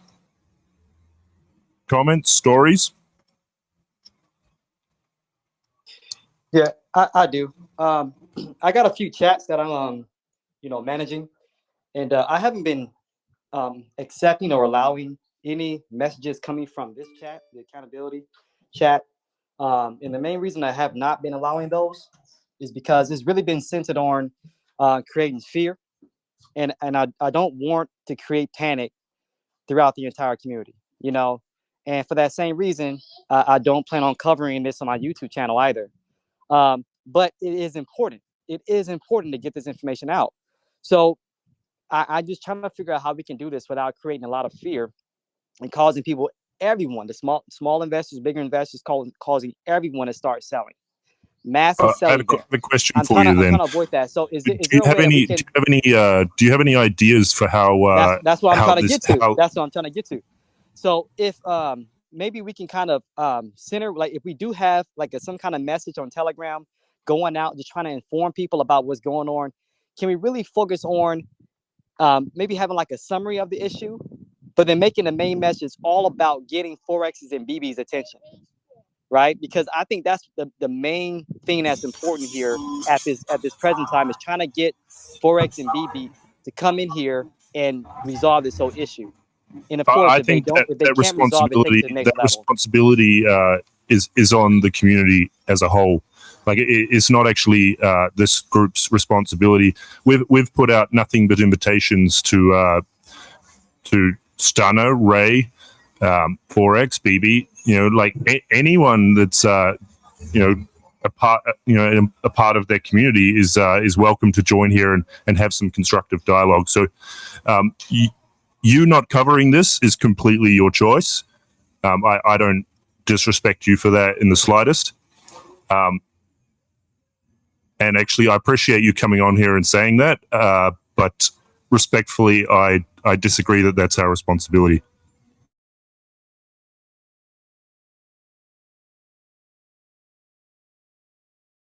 Okay, good evening, guys.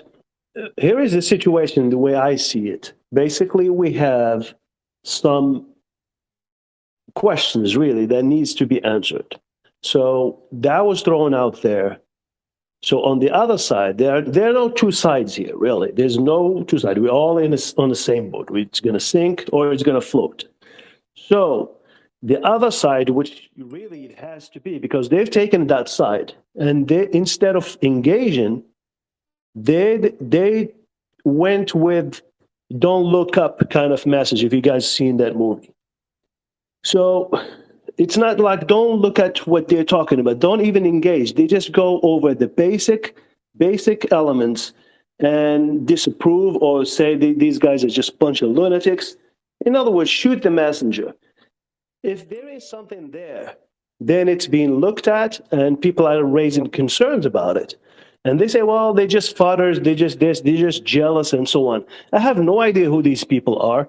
I don't know what program they're on. I don't know what ultimately, they're going to be telling you, hey, get on this program or get on this one here or buy this token. I haven't seen that.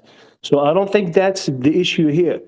So that's basically really is not shooting the messenger, but telling the other people that are telling you these concerns, don't look over there. Don't see, there's nothing, just FUD.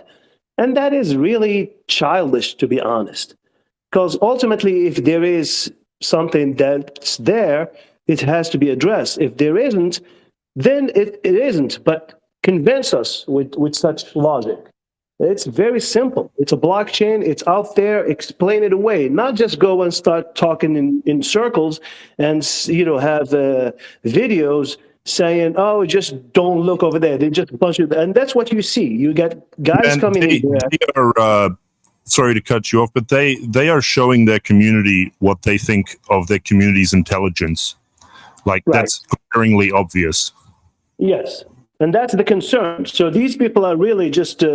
I hate to say, they're just really just wild dogs coming out here and just acting like this. But if you have something really of your concerns, like, okay, I'm here because either one of the two, you're here, you really have concerns and you've seen what's going on and you're just wondering what's going on and you want to know. And there is that concern that we brought up.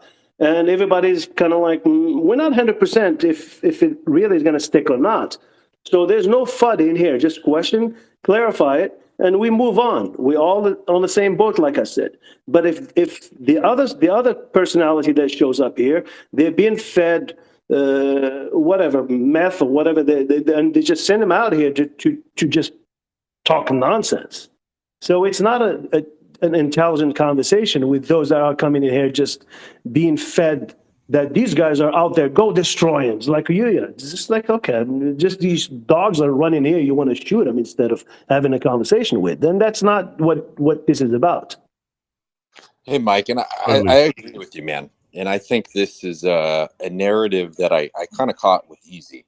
Not to put you on blast, man, but I pulled in a couple of friends, family members into my drip community here, and I feel responsible. They bought in towards the top, and I think you ask a good question. Who are we to kick out the foundation from underneath these guys and completely pull down this price to zero? And I don't think that's the objective here. The objective, no, of course not. Get answers, and they're. I think regardless of what we do, I think that price of the token kind of has to go down because the wallets are so big now. Agreed, but I think that is not our objective. Our objective is not to tank the ecosystem. It's to simply get answers, and it's if that entails the price going down a little, so be it. We are owed as investors some clarification here. That's all we're asking for. And to be clear, we know that Forex owns this, okay? We know 100%. BB is his right-hand man, and they're doing their thing. So there's no way that Forex does not know this is a sinking ship. And he has paused it many times. You guys seen it. We've seen it. We understood. We stood behind him, going like, okay, do what you have to do. Now, what's being done is really through kind of a wrench into this thing. It's like, okay, you're not going to get this. You're going to get drip. You're only going to get dogs. You're not going to be USD. That's what started this entire thing. Well, people put this as like timeout here. What? We didn't agree to this. So that one thing led to another. But of course, this wallet thing, it's an old one that I kind of heard about, but I really didn't think too much of it. But now just like, well, look a little deeper. We got people that actually understand that and start really, dissecting it and go, okay, well, here's what's going on here and there. So those needs to be answered. But the overall idea is what is being done about really the whole platform to make it stay afloat. The prices are going down. There's no utility, and you still have these things. The piggy bank is selling pigs that don't have any utility. So what's going to happen to that price as it's being inflationary? It's coming out without what's the use for it? I bet you anything, no one is going into a piggy bank now or in the near future. At least that's my perception. You tell me if you guys are thinking about doing that. I am not. Now, what else do we have? Keep hydrating into a drip. Well, that's you go like, okay, well, am I being the exit liquidity here or what? So you start to take a stand on that one. Then what happens? The price started to tank. So Forex is aware of this, and he's going and said, okay, you know what? I got to create utility for drip and the other things, dogs and what have you. But until then, these things need to stop. This inflationary is driving the price down, and that's what's going on. These guys with $10,000 a day type of payouts, they could care less which way it's coming from. They already got their money. They keep draining it. They're not in there watching out for you or me. They're watching out for themselves, and that's the truth. Now, the same guys will come out like, well, don't look over there. Don't look over there. Look over here. Keep hydrating. Well, that's BS. So I said my piece.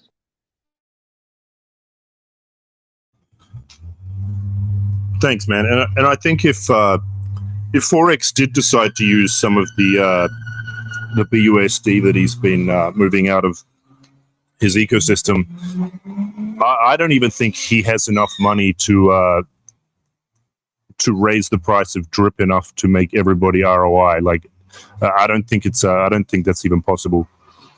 So it's not. Because he's going to be given he's going to give the BUSD to those guys that actually draining the system. He's going to give it to the whales that have been in since, yeah. I think a better thing that he could do is maybe refund the pigs that got credited that never got handed out back to the people. And unpause the dogs LPs would be a good start.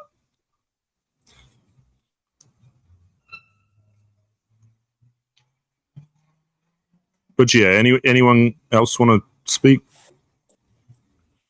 Hello. Hey man, how you doing?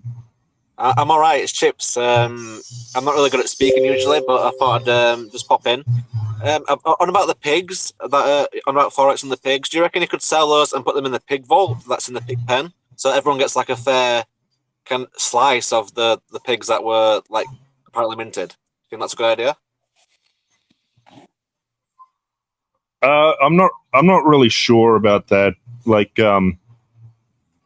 I think Forex should really come on here and speak to the whole community of people that are kind of concerned about this, and maybe work out something. I'm not sure, like, if him putting money into the pig pen will really go to the right places, but he definitely pulled a lot of BUSD out of the entire ecosystem. I don't think that all came from pig holders or pig stakers necessarily, but I appreciate the amount of cake he's holding. Do we know the amount of cake that is being held? We know it's around, I don't know how many millions, but who's keeping track of that one? I know that John has some data on that. Okay. What's up, guys? I just got kind of rugged for a second. What's up?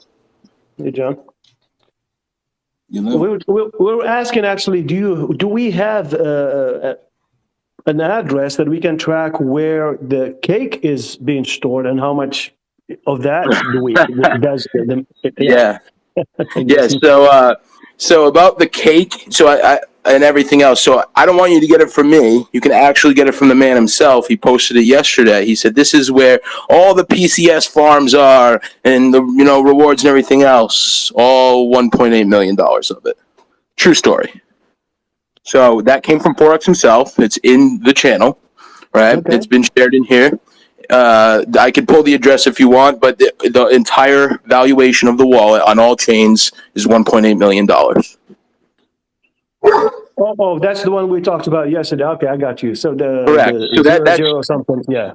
Yep. And the actual cake value on there is extremely low. So it's rewards only. I believe it. There was some cake pools. So were you talking about cake as an asset or PCS as a platform? Just to clarify, or all of the above. Well, I thought the rehypothecation that he's talking about is paying out in cake, and he did not want to sell the cake because it's true. But then if it's low value, then I thought it was in millions. Yeah, so it is millions, and well, no, it's not multiples of millions. It's less than 2, and that's everything across the board, including pending rewards. So 1.76 mil as of yesterday. As of this morning, it was lower than that because 2 of the pools friggin' went down by 3.5% roughly overnight. So, because of price. I would assume so. Yes. Keyword assume, because once again today I actually got started writing low level reporting as requested by everyone, and kind of quote unquote dumbing down things for lack of a better term. I have not done any on-chain stuff at all today besides a couple of loose ends or things as people send them in. I'll see if I've checked them out yet or not and add them to lists or whatever. I have not looked into that wallet though today. So I don't think, he'd be really stupid to be moving things around or whatever. And I don't think that he's doing something like that, to be fair, But as far, I'm a bit confused on that because although, and I'm not the best one to speak on it, I would have thought there was much more valuation there, to be honest with you, much more. Because the way it was made to be sound, or at least the way it always sounded to me was that there's like, at one point there was like some flex about X amount of decimals of, or how many figures of of yield they were getting. Oh, I'm getting 4-figure yield right now during, that was at the same time where it was like, oh, I'm doing all this right now and you should be lucky because if not, then you'd probably fumble your own bags and you'd be poor. I remember that, and then since then there was a couple of other comments about like, oh, I don't want to get rid of the cake because of whatever, you guys know this shit better than I do, but I found that. Yeah. I would hate to get rid of it because the current price of your valuation. Well, guess what? The price is actually lower than it was then. It's rebounded only, I think, once since then by like less than 10% or something like that. Maybe like a full dollar increase. I don't know. And then now it's lower and it's there. And I'm just a bit confused as to that valuation of 1.8 million, including pending rewards. So, just. Yes, we do have that data. Yes, it's here. If people want it, feel free to ask for it again. I'll pull it back up. But yeah, that very confusing to me on that front. Also, too, the there's a outside wallet that is actually controlling and handling the rewards and everything else on there. So the farm contract, if you will, that handles all of this is being controlled by another wallet outside that does have funds in it, but otherwise is not doxed as any part of the project or anything else. So obviously it's controlled by, Forex, BB, someone else that's doing all this, but, it's not tied to anything else. And that wallet had, I'd have to look again how much was in there. So, but yeah, that's kind of a weird situation to me. I've asked in here, and people have given me different opinions when I've said, well, how much value do you think should, we kind of ask the open-ended question, what would you expect the value to be? And I mean, I had one guy say like 700K, I think, someone like that said that, which that sounded low to me. Another person had said, like 5 to 7 million or something like that. But either way, I mean, I thought that was a low valuation. Yeah, we heard all kinds. I think I heard upwards of 40 millions or something like that. Even it could be even more by the end of next year if we do this and if we do that. So it's all really circular and no, there's no data that we actually can view except, well, it's all out there. Go and find it yourself. Well, that's okay. We've done that, and here's what we found out. We're idiots. And what to correct us. So that's all we ask. And for those that are actually, there was a gentleman that came in and came on and started talking just a few minutes ago, and he did not want to really put himself or his name out on YouTube to actually question these things, and basically out of fear of being, being an outcast or being. Rejected or reprimanded. I don't know what the fear is, but questions require courage, first of all. And you really got to stand up and say, well, I mean, I'm not only speaking for myself, I'm speaking for the entire community. And we want to know what's going on. So the other side is basically splitting and making the one that are questioning being the fudders and the people that are, out there to destroy you. And then there are a bunch of scammers and they're trying to get you on their side. Well, I can tell you from me, I just joined about 3 days ago, and I've listened and I just want to know if this is true or not true, but it has to come from somebody. You cannot just tell me, well, it's all FUD. And look at Ray's video. He addressed that. Well, he didn't. He just said, hey, look at this address. It's all there. Well, how do you know? That address can be refuted. And John, I don't know if you had a minute to go over that refutal of his and see if you can, make a comeback to what the heck he's talking about. So I think specifically he was talking about that wallet address, and here's what those guys are about nothing. They're just trying to FUD, and they have ulterior motives. I don't know I have not seen the ulterior motive yet. Has any of you seen it? I haven't.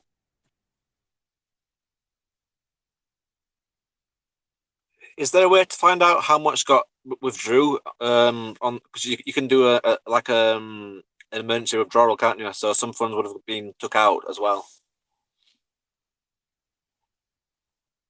Blockchain don't lie. Everything's there.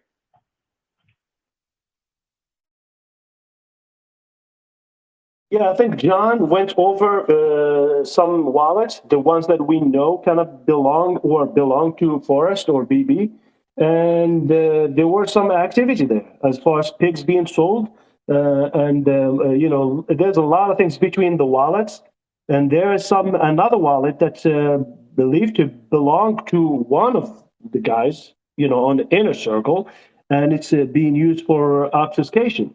In other words, using Tornado Cash or type of thing. So it just goes in there and just comes out the other side, or goes into multiple hops, and then it comes out on the other one. You don't know what it's about. So it's a little game of moving funds around, going on.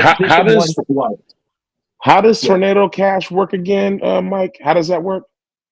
So Tornado, sorry, I was muted for a minute there. I'm rugging myself multiple times tonight, apparently. But so Tornado Cash, there's two technical versions, right? Tornado Cash historically works in one, has always worked in a manner where basically it wraps on one side. So picture it as a bank account, right?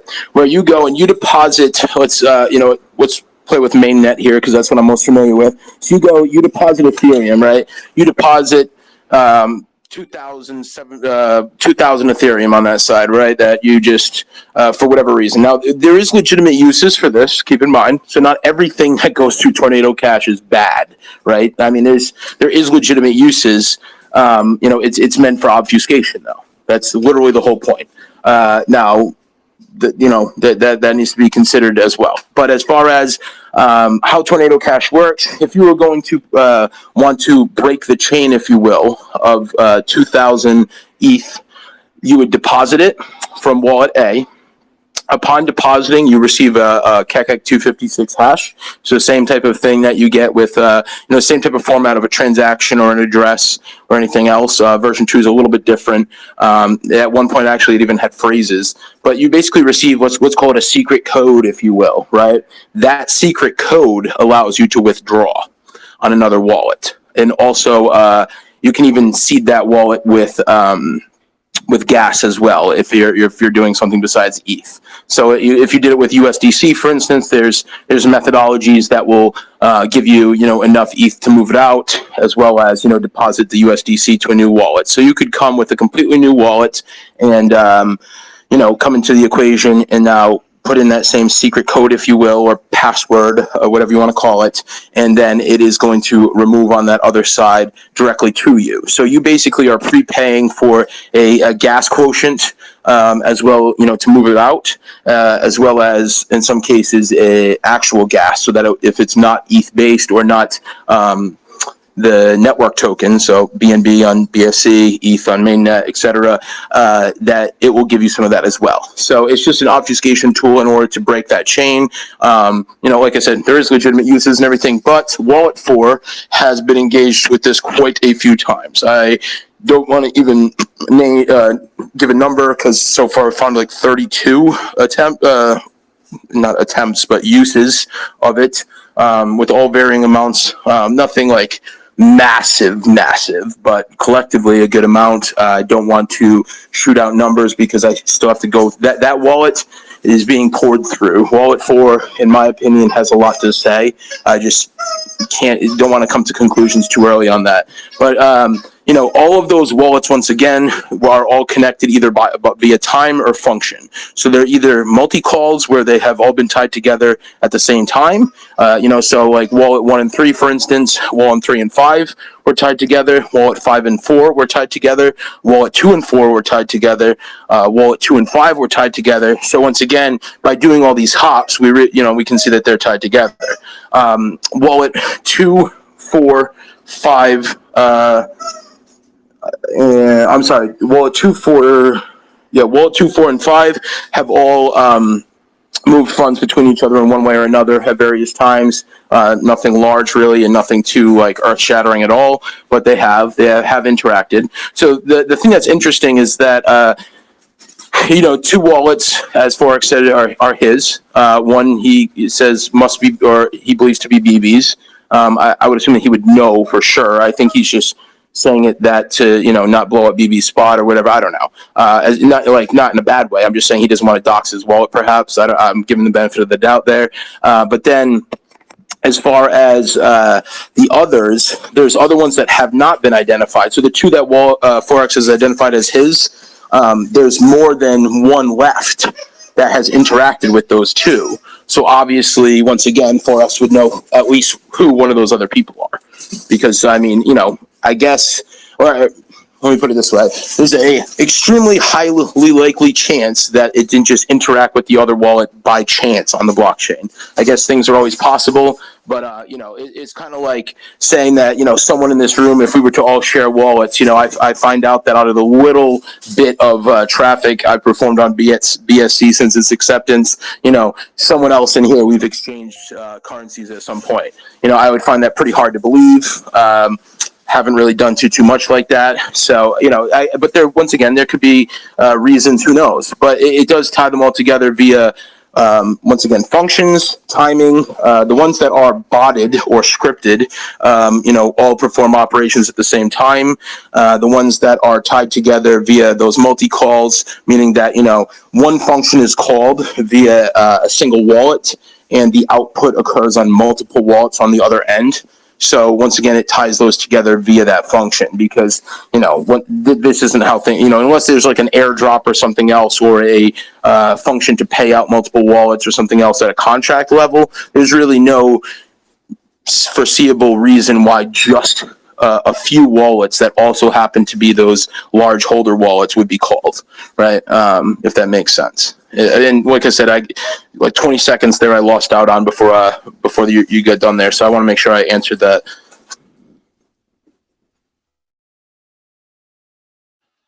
Oh yeah, I got the gist of it. I got the gist. Yeah, the Tornado Cash stuff, someone's looking into. So as far as like actually tracing that, Tornado Cash is traceable, 100%. The thing is that it uses something called chunking. I've gone over this before. So Tornado Cash, to make things easy, and I explained this last night and another time when asked, you know, let's say that 2,220 ETH was deposited, right? It chunks into multiples of 10, 100, and 1,000, right? So if you deposited 2,220 on, you know, from wallet A, and then, you know, waited X amount of time, whatever that amount of time is really irrelevant.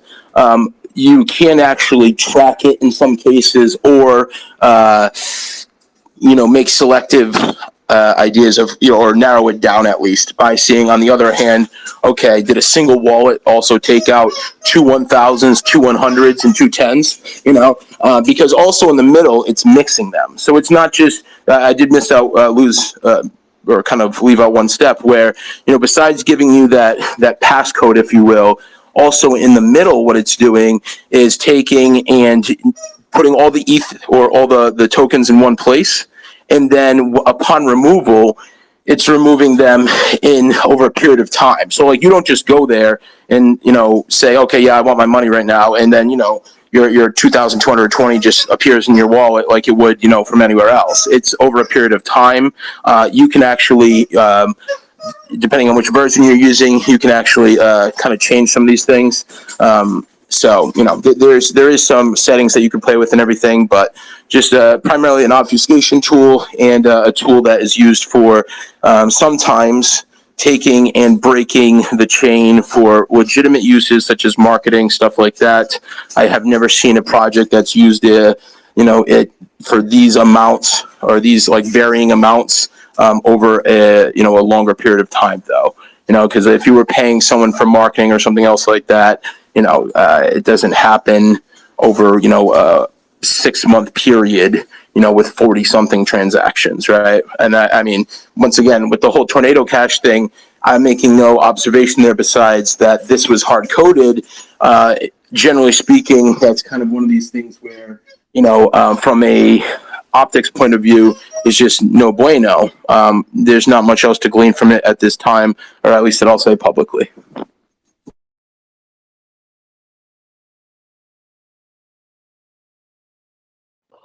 Explain. It's you know the little mechanism you said that he had on was that on one of the wallets? Something that was paying him no matter whether there was money coming in or not. Was that on one of the 6 wallets? That mechanism? Yeah, yes, I believe so. I would have to double check again because I think that it was either wallet 2 or it was what I've now, or we have called wallet 7, which is kind of thrown into that mix, although it's that's confusing for you guys, but internally that's what we're calling it because it's kind of been flagged so many times that it's unofficial wallet 7. I forget which one of the 2 it is, but the wallet that is being kicked back using a block function. So literally, every block that passes times a multiplier. That multiplier is, equational. It's not linear, so it's parabolic.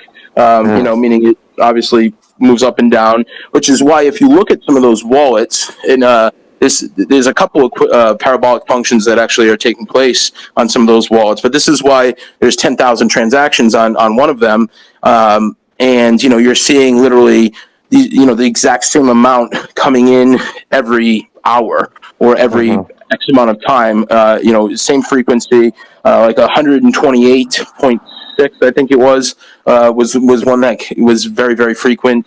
Another one was like 240 something.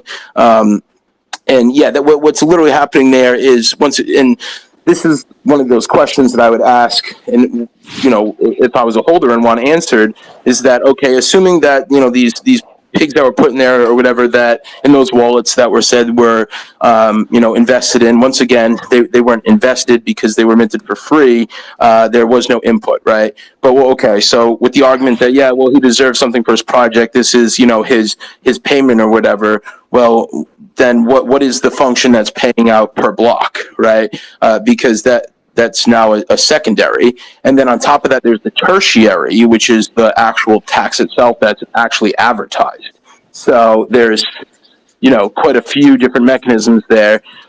His response as well, I would, need more clarification on because, maybe I'm biased, who knows, but it seemed like he was kind of beating around the bush. Someone had actually asked for clarification on why there was no PREV or no REV, no PREV, or no PLC involved in the situation. And he had just said, I'm just telling you how it works, quote unquote. So, it's really hard to figure out what the hell's going on when things like that are said.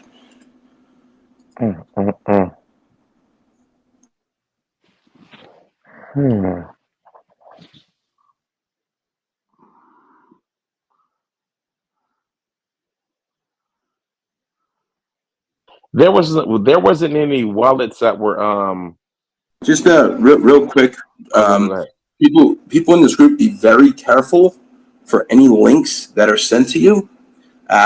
In the past 20 minutes or so, since the whole let's post John's history thing didn't work, the new angle looks to be an actual phishing attempt. Now, I don't want to tie this into this at all. It could just be a coincidence, but both me and another person here, Jerry, had received them. So just watch out for that. It's lpthink.io, and then another link here that I just lost. But either way, these are kind of coming in at random now. I get these all the time, but these guys right here, Jerry does not. So it's pretty interesting that, he has a pretty small footprint on here.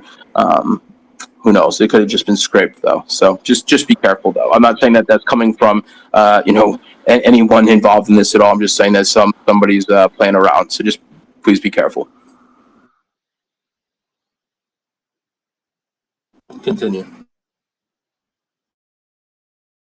Yeah, anybody else, please feel free to come up and just ask questions like we did. We all started with a small little thing. For me, it started with BUSD, what the heck is going on with the LP, with dogs and stuff, and how it works. It's a change of this. Then then the wallet thing came up, and we start digging. So God knows what else is going to come up, but it all can be addressed by engagement an explanation. Simple. It could be, this is how we're using it. And I understand the animal farm is different breed. It's not unlike the other things he's created. I'm talking about Forex. This is, it has to be taxed. It has to have some kind of revenue for the operations to work. And anybody that run a project, I have a friend that actually did something, and he told me a little bit about the dev fees and tax fees and so on. So as far as the writing the contract, you really have to kind of get paid for your work, not to use it as a function to drain and obfuscate, but malicious players do those kind of things, and we all know too well what's going on. So we're not accusing anything. We just need clarification. So please step up and say, "Here's my story. Here, I put up $10,000 and I'm holding, staring at nothing right now, or I'm barely making any money, or I put $50,000 and I'm, just swinging my dick in the wind." So what the hell is going on here? So those are the things Yeah, we I'll want to step up. know. Yeah. I'll step up to the plate. I'm up. I'm up big with Forex, but that doesn't mean that we should look aside from what is happening, right? Doesn't matter if you're up or you're down. If there is something that is malpractice, you should be held accountable. And that's what I see with some of these drip maxis. They come in there, well, you got wrecked and that's why you're mad. Or if you're up, you're ungrateful. It's not that simple. If somebody did something that is morally unjust, you call them out on their shit, whether you made money or not. So yeah, there's going to be people on both sides. You made money, you lost money, right? That's how it works in a Ponzi. If you made money, you took it from somebody else. This money did not just show up. It came from somebody else's pocket, but that's besides the point. The point is, the farm has been on pause for damn near half a year. Every single announcement from Forex is ambiguous. And if you ask a question in any other Telegram, you're muted. It's considered FUD at this point. It is a fucking cult. So my thing is this. I'm up, but that don't fucking matter because I'm just here to get answers. I don't know how to read the fucking blockchain. Damn near half of crypto don't.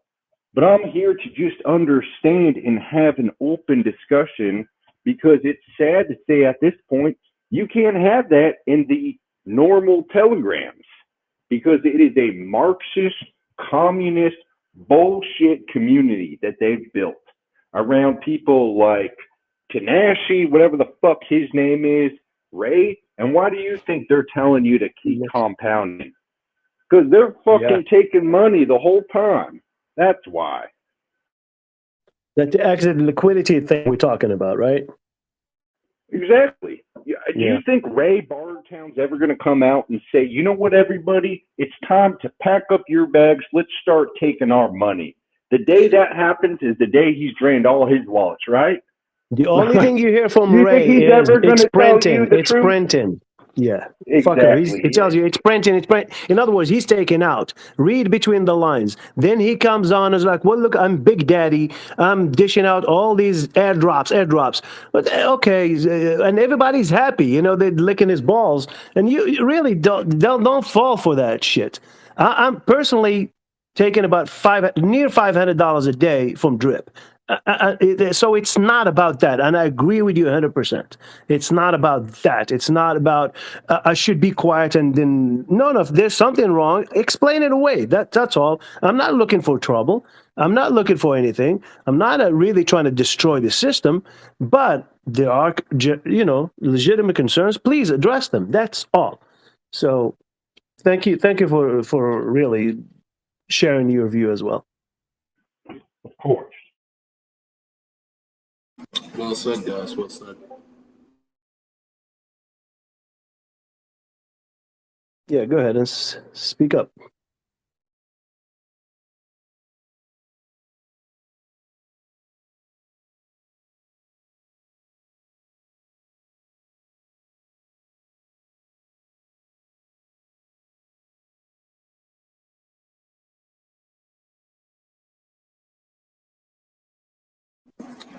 I will say that the ratio of people that have kind of stood up and spoken from the other side, has weirdly decreased over time, right? They were outspoken at first when given facts and on-chain analytics and everything else that kind of turned that tide. Although optically, that number has gone up as far as the people that are asking questions, something that I find very interesting to add to the, kind of the mindset here is that I watch people literally change in the room depending on who's here. And I'm sure other people have noticed that. Like, literally, people will like everything I say and agree and all this other stuff. And then when these little brigades come in, their whole thing, their whole face changes. And I swear it's like, oh, I'm a good servant right now, guys. I'm furthering the cause. And it's literally sick because, like was just said, I mean, so many people have come up here, and I take their word for it that they are cashing out. I wish I was making that money, man. A day off of a single protocol, right? At the same time, it's like I don't care. For me personally, when I have, and right now in other protocols that are making similar money. At the same time, it's like regardless of how that wealth is coming to you, if it's coming to you and there's things that are just not adding up, and the future of the of what's going on is completely unclear, as with Animal Farm, and then with Drip, which has been once again out of scope, but pulled more and more into scope as time has come on from other people. It's just crazy to me that even in that case, people are coming up and saying, well, like I'm willing to literally theoretically FUD my own bags and say that this doesn't add up here, and I need some answers. And I would like to point out that the amount of time that's been put in by maybe not the people themselves, but the other side, if you will, in order to literally FUD this group and try to discredit everything and all this other shit.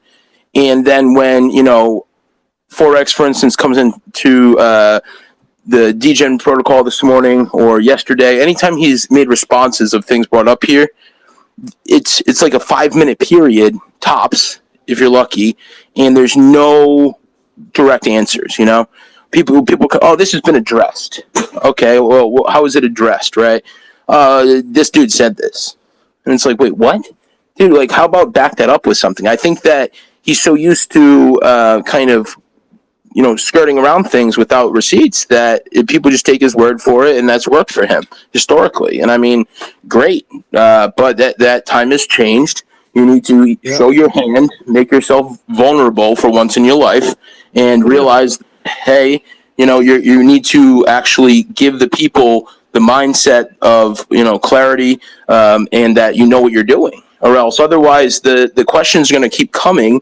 And people have said, oh yeah, earlier, this group has failed, it's going down, blah, blah, blah. Yeah, that's great, dude. At the end of the day, this has already served its purpose as far as the people are asking questions, and until they get answers, there's a couple thousand out there right now that want answers, and it's not going to go away, and it's going to keep growing, because until those answers are given, it's just going to keep, more questions are going to keep coming up.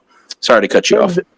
No, it's all right. No, I'm sorry. I didn't mean to cut you off. I was just going to say the best outcome that I can see happening right now is for Forex to understand, is like, oh, shit, I got to shape up. If he was really taking this leisurely and taking his vacation and skipping on AMAs and go like, oh, look at the time, I was day trading and I forgot about it. So this is a wake-up call. In other words, if he's really working on anything that's going to save the system, he's going to have to double that effort right now, because now people are looking, and that's not going to, so we got to keep up that pressure, not really to sink the system, but to make him perform and really fix what's broken. The system is broken. You cannot just tell me, just wait until we get scratchies and everybody's going to become a millionaire. Yes, and everybody's afraid, because the counter argument is, if you do follow those guys, they're just out there to take your money. What money? I haven't seen any of these guys here asking me for anything, or if they do, I will definitely not, follow through with anything. I'm just here for one purpose, and everybody should have that same really feeling about this. You're just trying to figure out what's going on with the animal farm, and now that we're uncovering these things, can they be answered? Not just brush them under the rug and say, okay, just nothing for you here to see. Move on. No, those are not acceptable answers. But if in the meantime, if it's going to take him another month really to get back to us, is like, okay, now I'm going with marketing, that's going to take another month. So we're looking at the end of September before anything. Now with this, maybe it's going to push things up at least a month. And then we're going to start to see some utility. And that's really where the true development or the skills that they proclaim will be coming up to fruition. And we'll see the results, that these things will drive up drip prices and will drive up pigs prices or dogs prices, whatever the hell you want to do, but even throwing chicken prices in there. So, if it's all going up, everybody's happy. You create a utility and that's going to work. But until then you're just telling us to shut up? No. I think in hindsight, and maybe this is just my personal point of view, but seeing how that whole sit down, shut up, ban, blah blah blah, function had worked over time, it's very alarming to me, and it's also kind of disturbing that was put up with for so long, and that mentality was just okay. I mean, once again, I just feel like imagine going to the bank and being like, oh yeah, the ATM says I can't take out money, and they're like, sit down, shut the fuck up, get out of here, and they lock the door behind you. I mean, what? You're banned from the property. Okay, well, okay, I need my money. No, we're keeping it. Get out of here. What? I mean, I don't understand that logic. I don't understand if the questions or whatever is actually FUD by definition, or you have addressed it many times or whatever, then I don't understand why you would even give it any credibility. I mean, when you have actual questions that have not been answered or have been answered in roundabout ways, or in ways that just are pretty much preying on ignorance or lack of understanding, I feel like that's just so egregious to think that you are, so great, or that you're so untouchable that, you don't need to answer, or that people should just literally believe and trust in you. I mean, I've said this before, I'll say it again. We're in a space where inherently this is a trustless society and environment. I have no clue that Mike Sims is Mike Sims, and that, this is his wallet, and that, I can send him $1,000 first and he's going to send it back. And, these things don't exist. And that's why there's tools in order to make these things happen. When it comes to communication and to, understanding and everything, I mean, these things need to be documented. They need to be, transparent, public, so on and so forth. And I mean, I think that this speaks volumes for the growth within the industry, because imagine if, assuming that every other portion of Animal Farm, drip, whatever, is or was tokenomically sound, and it all makes sense, and it's the way, as people have said, which I don't agree with, but either way, imagine if on top of all that the questions had been addressed, the answers were given, people were treated with dignity, respect, because they are literally supporting the project. They're over here making videos, they're signing up friends, family members, whatever, through the referral program for drip. They're getting people involved with Animal Farm. They're doing all these different things. They're literally your foot soldiers, and you're going to literally cast them to the ground. I mean, I don't understand. It sounds completely like it goes against absolutely everything in this industry as a project developer that makes sense. And it goes against everything in this industry that has, worked. So I find this to be a very strange situation here, in a very strange environment. And I'm glad that there's people that are saying that, obviously, okay, I put up with this because this was printing, which is a valid point, right? I think that when it comes to, the kind of the end of the road here, or at least the end of the road as far as, we're not going to put up with the bullshit. Time to put up some answers, time to fix problems. And I mean, people saying, oh yeah, this is to kill bags and everything else. No, I mean, theoretically, this shit is fixable if you get in front of it. I mean, at this point, I would actually argue that the only person fudding bags here is Forex, because by not actually getting involved in taking care of these things, anyone that doubts at this point that doesn't want to sit in a freaking chat like this at 11 o'clock p.m. on a Wednesday night because they have to go to work tomorrow, they're just going to pull out, or they're going to start claiming because they don't have the time or the effort and frankly, why should they give it at this point? And I mean, if you're looking for new people to get involved, looking for people to continue compounding, looking to grow that TVL and everything else out, I mean, it's just illogical to have handled things in this way. And, that video that was given yesterday of the kind of the breakdown of, this morning, the breakdown of, kind of the explanation for things, I picked apart just the first paragraph out of, I think 10 for like an hour, because it's like, dude, you've got to be kidding me. You're not taking this seriously. And that's a big concern for me, and regardless of I don't even know what it's worth anymore. I don't think we can even figure out what this shit's actually supposed to be worth. But, according to my $1,200 bags, I'm entitled to know, so I don't care about it. I consider myself a non-holder. The chain would say otherwise, but I feel like at this point, you have to get in front of this. Answers are necessary. Explain yourself. And just like, people have said, hey, John, hey, whoever here, can you give me this receipt, or can you, point me in this direction or whatever.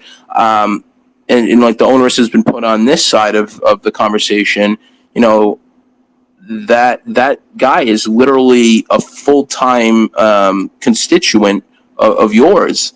Why the hell can't he give you, this is where this is, this is where this is, this is where this is, why isn't there an address list? All these little things, and I mean, I don't want to start splitting hairs, but I feel like all these things would have inevitably led to a better situation. And for those that, are not convinced about this situation, that's fine. Moving forward, though, I would look out for these things in projects and realize when things are, real, recognized as real type situation. If things are transparent, everything's there, there's governance in place, so on and so forth. That is most certainly how things are supposed to be handled, not friggin' just thrown out, kicked to the dirt, or better yet, in this case, literally having people inside of here in this group right now. I'm only aware of one of them that's literally reporting back and then having people kicked. So you're not even doing anything in that chat. It's just because you're in a place where they don't want you to be. Imagine that shit. Like, mind blown. Hey, John, question for you. Is there anybody that actually can go up against Forex? I'm talking about technically. Word for word, line by line kind of thing. Not somebody that he's going to walk all over. In other words, somebody that could have challenged him. I was here on Monday, and, Forex, he may be the public guy, but from what I've heard, BB's is the brains behind the operation.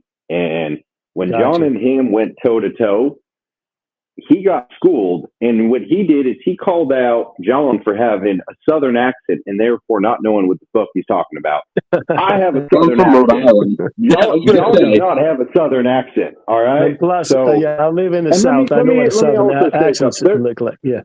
Yeah, there's some people here in the South that know a thing or two, so that shouldn't take away from the topic at hand. So when you hear a thing like that, you just think to yourself, like, well, why isn't BB addressing what he's saying?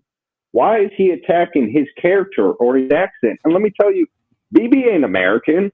Like, he ain't some Southern California surfer who's all cool and safe. No, he's so I just don't understand. Stuff like that. I don't know where he's from. I just don't understand. So when it comes going toe to toe, technically, the blockchain don't lie. You don't need to be talking right. this and that. But What are these where I was going with transactions? that, Stinky, where I was going with that is, if that is the case, then a YouTuber, probably somewhat mid-level, or it doesn't matter, it could be anybody, can step up and say, we have a challenger here. We have somebody, not challenger, that's the wrong word.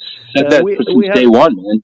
To be fair, right. But we want to have that on YouTube, on video, basically with an invitation out to somebody from Forex team to step up and refute these things and explain it away. And it will be 30 minutes. It could be an hour or so, and in a friendly fashion. That's going to be explained like, this is why this is what we have it here. Let's dissect this. But then if they don't show up, then everybody else is going to see the one-sided argument where basically it's damning. Is like, well, you have this and you have this, and that video can be circulated and will be circulated, and not to FUD the system, but these are the answers that have gone unanswered. Make it, man. I'm sorry, no, I thought I saw you. Just suggestion, that's all.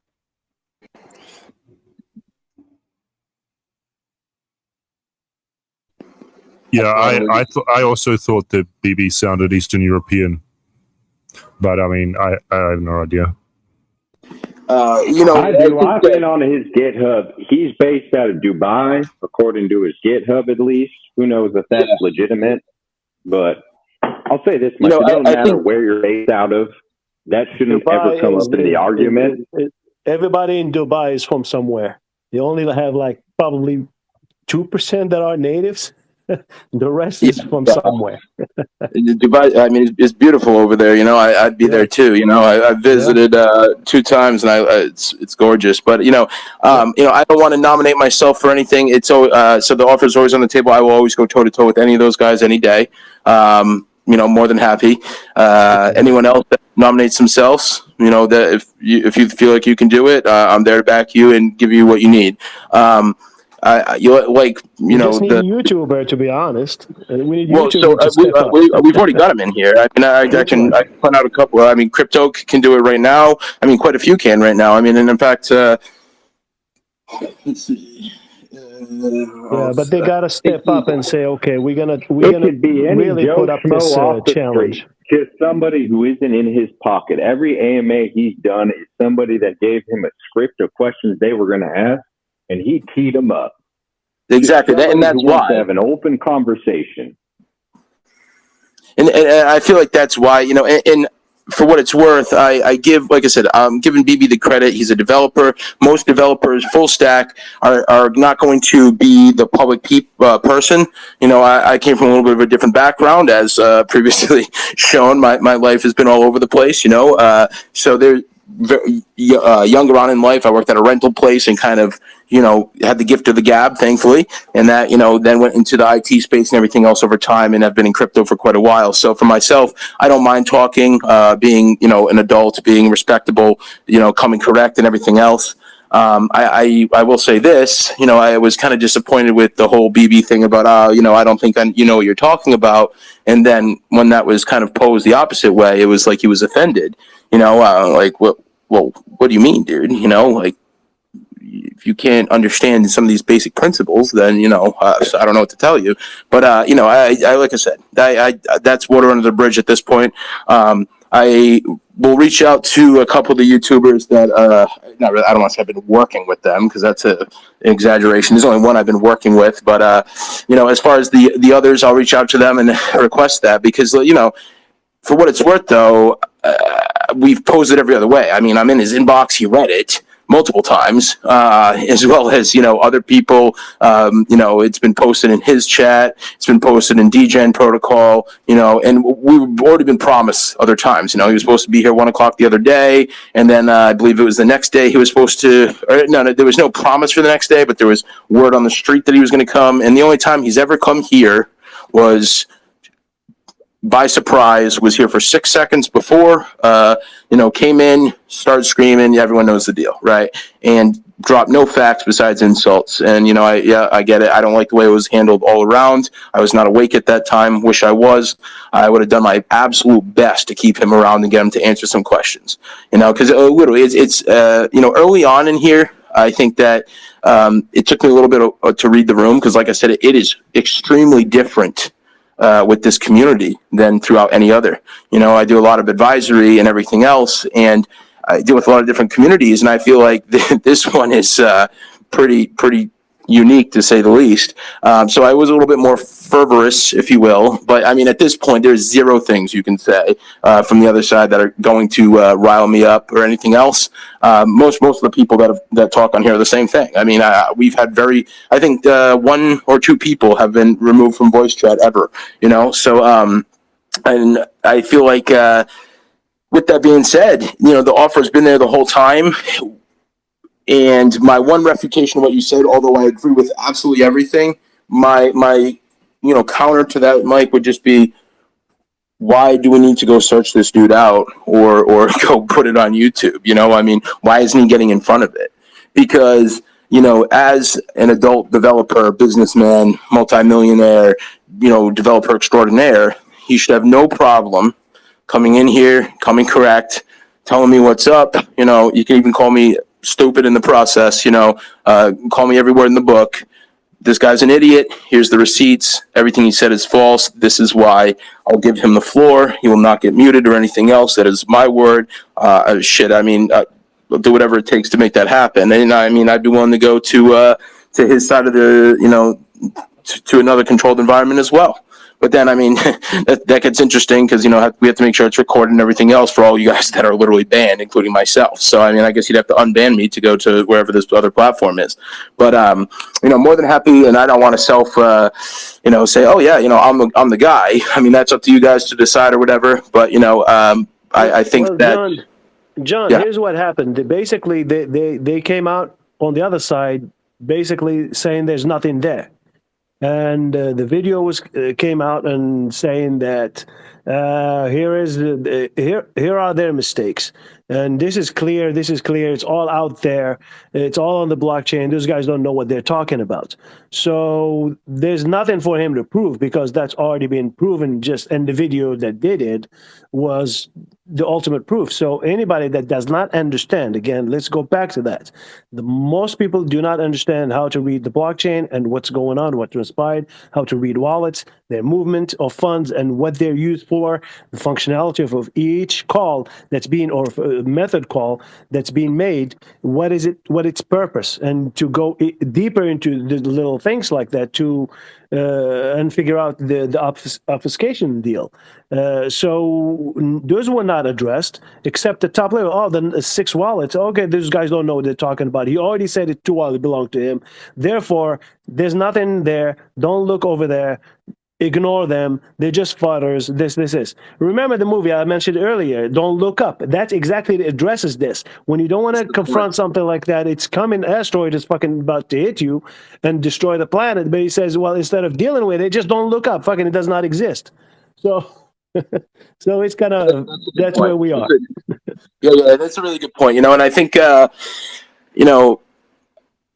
I wrongfully assume or give like this credit where maybe it's not due that, okay, things are going to handle, at some point someone's going to handle things the right way. And maybe more leverage is needed, and finding that like happy medium, because, I think the most amount of things that I've personally deleted or removed from this chat is people talking about the FBI. Here's this link to this. Here's I3C. Here's IC3 or whatever the fuck it is. Here's W3C or whatever those fucking all these reporting things are. No, get the fuck out of here. If people want to go do that on their own time, that's great. That doesn't belong in here. It's all about self-regulation. That's what I'm here for. Initially, people had said, oh, since you know some information about him, would you go to the police and everything else? And I was like, well, I don't have a personal stake like that. I do, but I personally don't have that animus, if that makes sense. I don't see how that's going to bring value, and it's going to wreck my space already. Just yesterday, the G20 is literally going to push massive crypto regulation, right? Just announced yesterday, or the day before. Do I need to, be getting involved in anything like that? Absolutely not. We don't want people coming into this space and, regulating this shit. I don't want, and frankly, I don't want to ruin the dude's life either, because I don't think that's really setting precedent in some way that makes any sense. Why would he ever come clean or anything else if that was the motive? People make mistakes and everything else. It's about, you're right. It's not what it's about. It's not about throwing anybody under the bus or just answer the damn questions. You get somebody cheating and you found out what they did. It's like, explain yourself. What the hell? Not cheating. I'm just saying you have suspicion of something. Explain away, then off you go. Just like the police. They catch you. They think you did something. You prove your point, and then off you go. So that's what we're talking about. This is people's money now we're dealing with.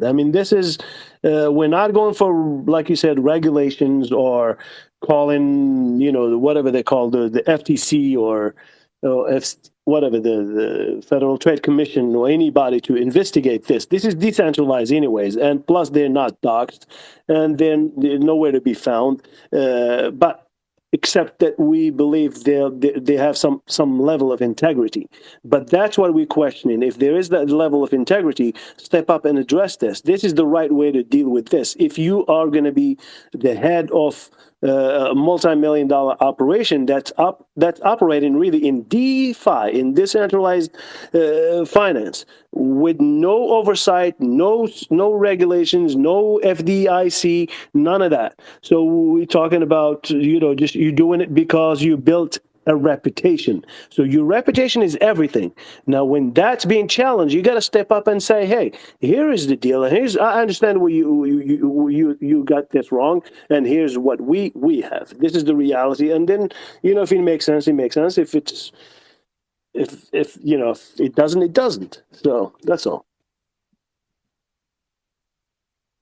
Yeah, I think that I kind of lost my train of thought there, but yeah, I agree with what you're saying. I think that trying and really going on a limb here to try some different, obscure or more tangentiary, methodologies in order to get this dude at the table, or get anybody on their behalf on the table at the, insert asterisk here type shit. I'm more than happy to do. Whatever people think, I agree with. I don't need, there's no hierarchy here, man. As everyone can probably kind of read the room for the most part by now. So I think that whatever the collective here is thinking, let's do it. Like I said, I'm not a YouTuber or anything else. People have recorded, uploaded, have done all different things. You don't need my permission. I don't care. Feel free. If someone else would like to step up to the plate that probably might have a better report, or someone that is more neutral or whatever, all about it.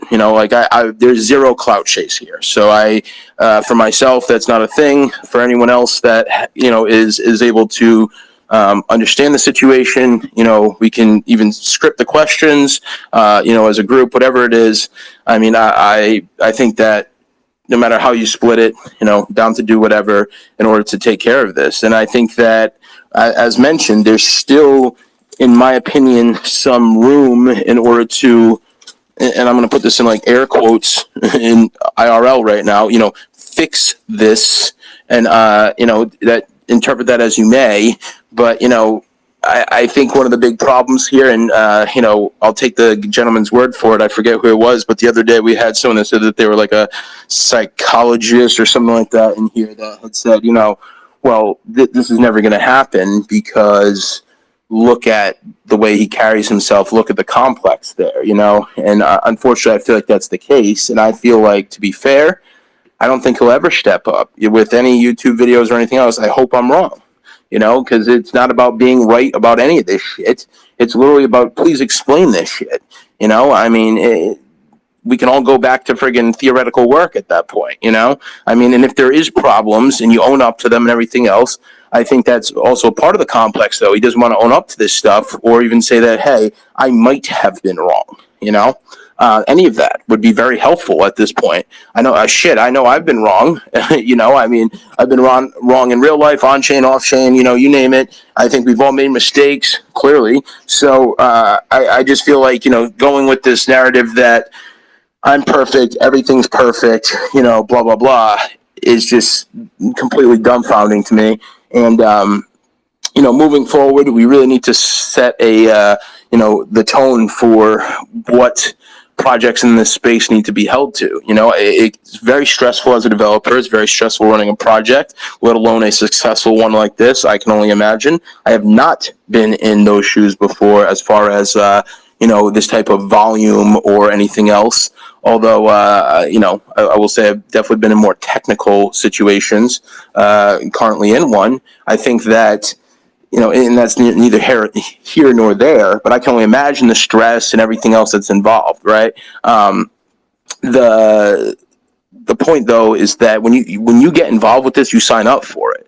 And if you didn't realize that, you know, hey, I now have, you know, the accountability factor with frickin' however many thousands of people, then, you know, you might be dense. I don't know what to tell you. I mean, it's like opening up the most popular restaurant in town, and then, you know, you don't want to greet your customers on the way in. I mean, you know, when it blows up, it's like, no, dude, that's what you got into this for. You signed up. You're in business now. Congrats.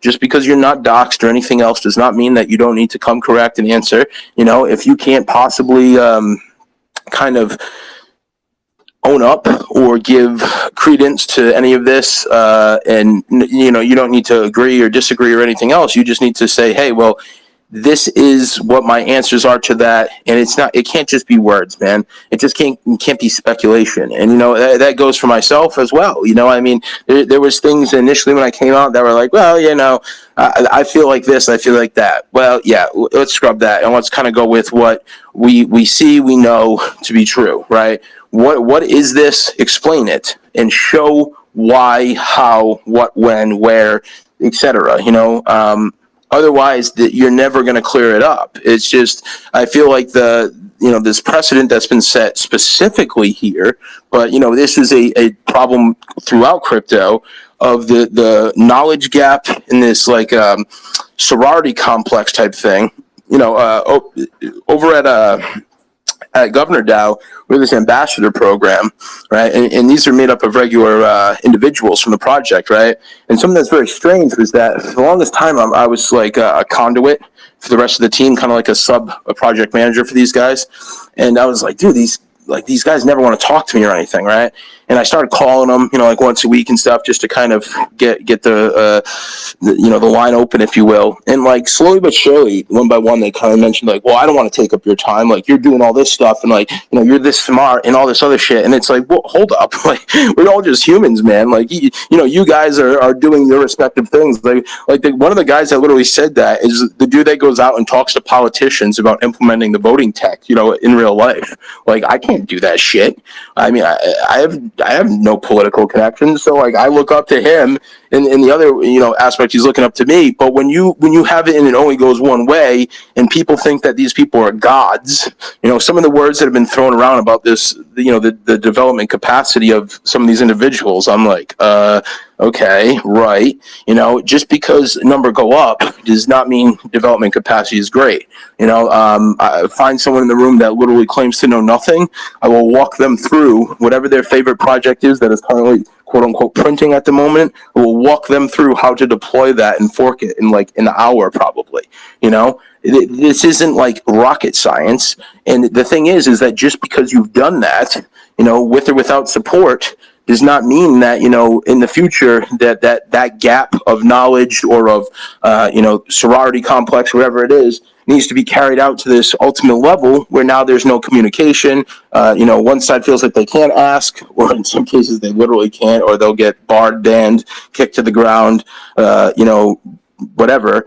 And then, you know, the other side feels as though they don't need to actually be held accountable or answer. And, you know, I think that's like a strange term, quote unquote, held accountable, because it doesn't mean that you did something wrong. It just means that you need to say what's up, you know. And I mean, held accountable, saying something as simple as, well, you know, we've got some crazy market conditions, and you know, because of that, we're doing X, Y, Z. Because of that, you know, to kind of hedge or whatever, you know, we're shutting this down, we're doing this, we're paying less, you know, whatever the hell it is. I mean, these are all just common sense things that, you know, anyone that's lived beyond, you know, 18 years of age should understand now by being in the real world. You know, I'm sure everyone has to do that all the time in one form or another. You know, you're accountable to your freaking wife, your kids, you know, your friend, your neighbor, whatever the hell it is, the dude at the gas station. You know, if you can't be accountable here to the people whose money is in your hands, there's a serious freaking issue. And letting that propagate is bad juju for this space. It's going to wipe it out before 2025 if we let it continue.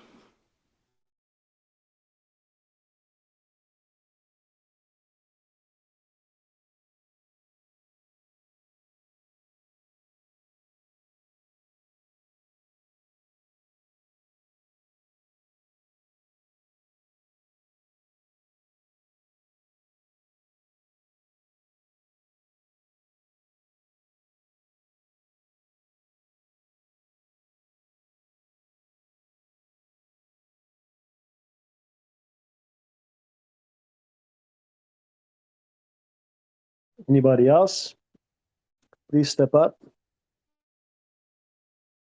I'm just going to throw something out there just to, the question becomes, after the wallets have been figured out and the movement of this and that, once we find out, we will probably question again why those injections that were supposed to have happened for the longest time now into the pig pen, and they haven't. I mean, they coming in trickles, but nothing, you know, you're going to go and buy your next house with.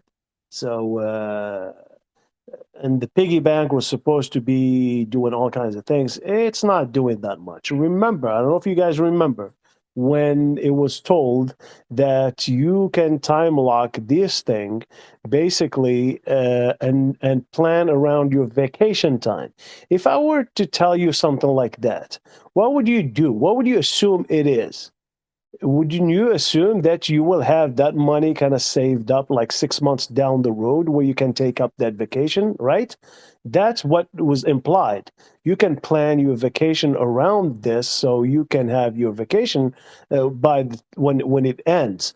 So the assumption was, in my view, initially when that was mentioned, that basically you're going to have that kind of money at the end of this. But come to find out, it's just like it's a trickle with the decaying LP. So now you're getting a few dollars a day from that down thing after you've been waiting for a month or 2 months or whatever. So it's not that much really. So where is this thing? Where's the money? I know it's being paused and there's nothing else happening here, but where is that money going and where it has been? And those are the next questions we want to know. What's going on with that money? Where is it? So it's not accusations, is knowing what's going on with our collective money. If it's being treated as personal funds, then these wallets are saying so. So allegations that needs to be refuted. I think too, you know, another observation here, and like, you know, from an outsider point of view, because literally have paid maybe 2 hours of collective attention to all this shit prior to this, you know, Jerry would conduit whatever I needed to know in the early days, and since then he's kept me in the loop because he pays attention to everything. But you know, something that I would just observe here is that it seems that there's so many moving pieces, lack of project management, stuff like that, in order to keep those moving pieces aligned. Or in my opinion, it just seems like when the core is not stable, stop building out freaking, you know, building out, build up, you know, or don't build at all, build a foundation, you know. That's just an observation here, because, you know, going through these AMAs and stuff while kind of cross-referencing everything and pulling clips out and everything, I find it interesting. You know, I heard something about like a gambling chip that was taken out, right? Now, someone mentioned this early on, and I was like, okay, you know, this sounds like the least of my concerns or interests at the moment, and it still isn't really a big interest. But like, you know, and I don't think chip was the word, but like position was taken. You know, there's all these announcements made about partners, and obviously this has been brought up a million times, but all these partners and all these different opportunities and everything. You know, Pancake Swap is going to friggin' partner up. I mean, I cannot believe that at face value ever. You know, fiat on-ramps, cannot believe that at all. Talked about that from a regulatory approach and how serious those people are and what type of receipts they'd be looking for. They just don't exist here. So no freaking way. You know, maybe though, who the hell knows? That's just my opinion. All these different things, though, I feel like there's a lot of buzz words in there. You know, and I could very well be wrong, and maybe they just all didn't pan out. Who knows? But I think that there's a lot, because there's so many of these moving parts, well, exactly what you're saying ends up inevitably happening. You know, because the accountability factor is not there, you know, at face value. And then, you know, it's just like, and I'm only using this as a metaphor, it's literally like being a pathological liar where, you know, you say all these things, and then at the end of the day, you have to literally come back and remember all them, you know? So I tell some dude at the bar, you know, I just, you know, slept with 12 chicks, and then, you know, I come back a week later, forget what I told him, and I'm like, oh no, I haven't gotten laid in 2 years. You know, like, what? You know, it doesn't align. And the same is true here, where I think that, you know, you say some of these things, and whether they are true, fully intentioned, whatever, you don't report back on them because they fizzle out or whatever, and then it just kind of, you know, goes into the ether. And this also seems to have happened for actually some good things that happen within these ecosystems as well, because some of the things that you know, ironically, some of the people that are looking into this, you know, I'm not going to spend time here talking about quote unquote good things that happened in this ecosystem, right? Because that's kind of not the point. You know, you obviously were there, so you know what you consider to be good and bad, right? But some of the people that are looking into this stuff that were there the whole time, that were heavily involved with all this, they found some stuff along the way in like AMAs and shit that they had never heard of ever. And these are like, you know, some of the stuff I bounced off of Jerry, he literally has listened to every second. The dude is a genius when it comes to breaking down projects and everything. And, you know, he's a personal friend of mine. Maybe I'm biased, who knows? But it's just funny to me. He's like, I never heard that in my life. I didn't even know about that. You know, like, and even like on the opposite side, there's like the, you know, I forget exactly where it was. And I, like I mentioned, that whole gambling thing, not the whole casino thing, but there was something different about taking out like a position or whatever, or a leverage via some casino, where I don't freaking know. I'd have to go back and take a look, and this really doesn't play into this schema at all. But even that, you know, on the opposite side, he's like, I definitely didn't hear that either. So, you know, there's all these different scenarios on both sides, like the quote unquote, the good, the bad, you know, or the things that happened, didn't happen, whatever you want to call it, that just fizzle out. And then it leads to questions like this down the line. You know, like you said, I mean, once all this meat and potatoes here is taken care of, assuming that, you know, fucking everyone here is delusional, myself, particularly you know, I'm just fucking completely delusional. Everyone that sees what I see and what I've shown and what other people here have brought to the table and shown and everything else is completely, you know, out of their minds. Okay, great. You know, we do a reality check, start taking some heavy friggin' antipsychotics and go back to work. And next thing you know, like the next questions for me, like you said, would be those same things. Like, well, what happened to this? What happened to this? Because now that and I think a reason why that you're saying that too, to be fair, is that now that, you know, the questions have been kind of come up, and now you feel like you're entitled to, you know, not to say that that's because of any of this. You probably always felt entitled. You know, the people that are coming up here to talk everything else are definitely not, you know, they're not dim-witted, and it doesn't matter which side of the, you know, they're on. You know, the people that are willing to come up and chat and everything else, everyone that's in this group, I mean, no matter where you're at, you know, clearly you have some intelligence factor to you for the most part, in my opinion at least.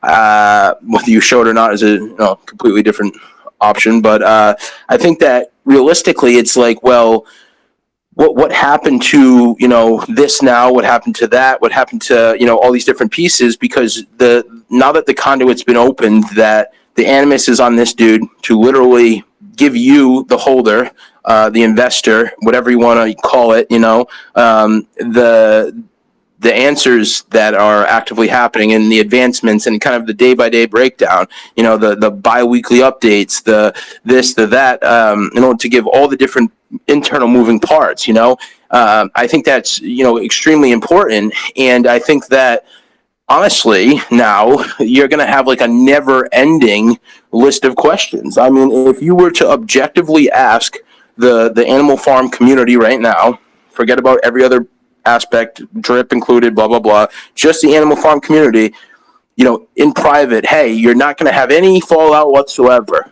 Ask what you want, right? Fill up to 3 questions each, right?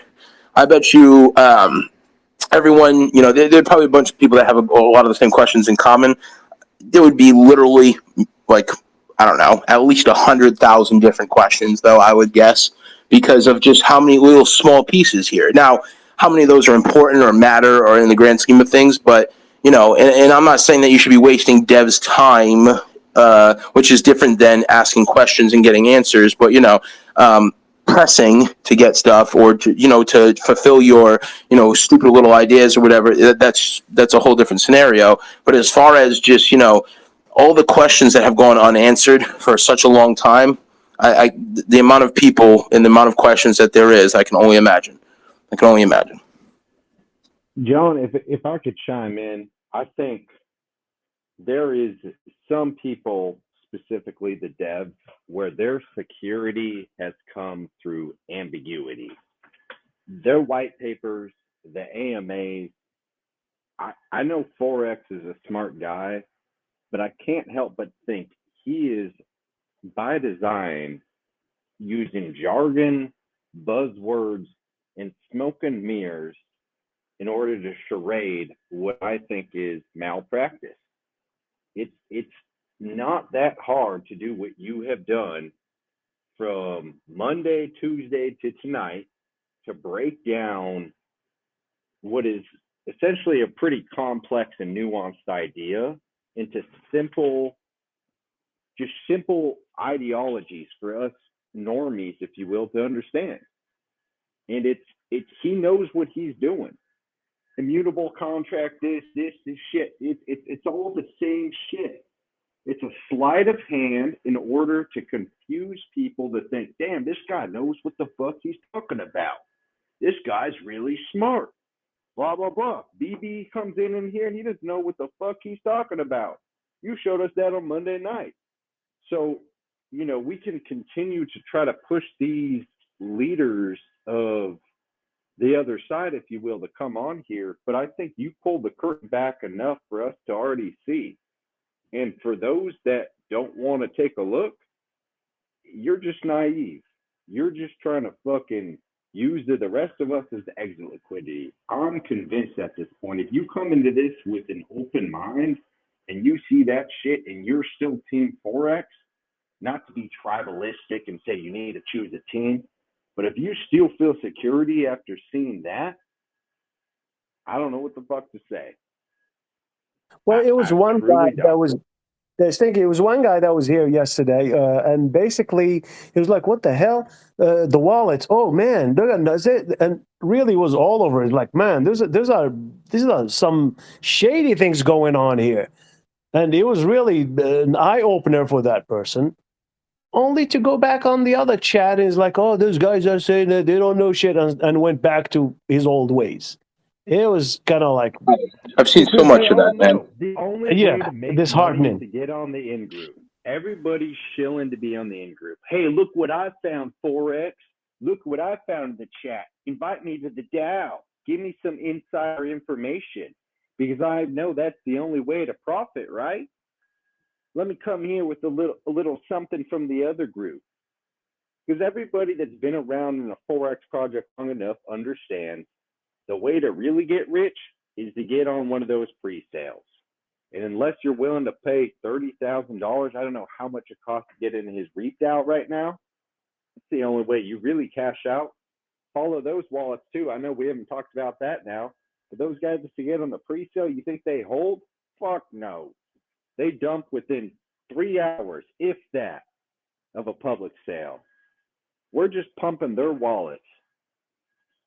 Shit, it's about time somebody called this shit out. Honestly, it's fucking 1 year overdue, if you ask me. All valid point, man. All valid.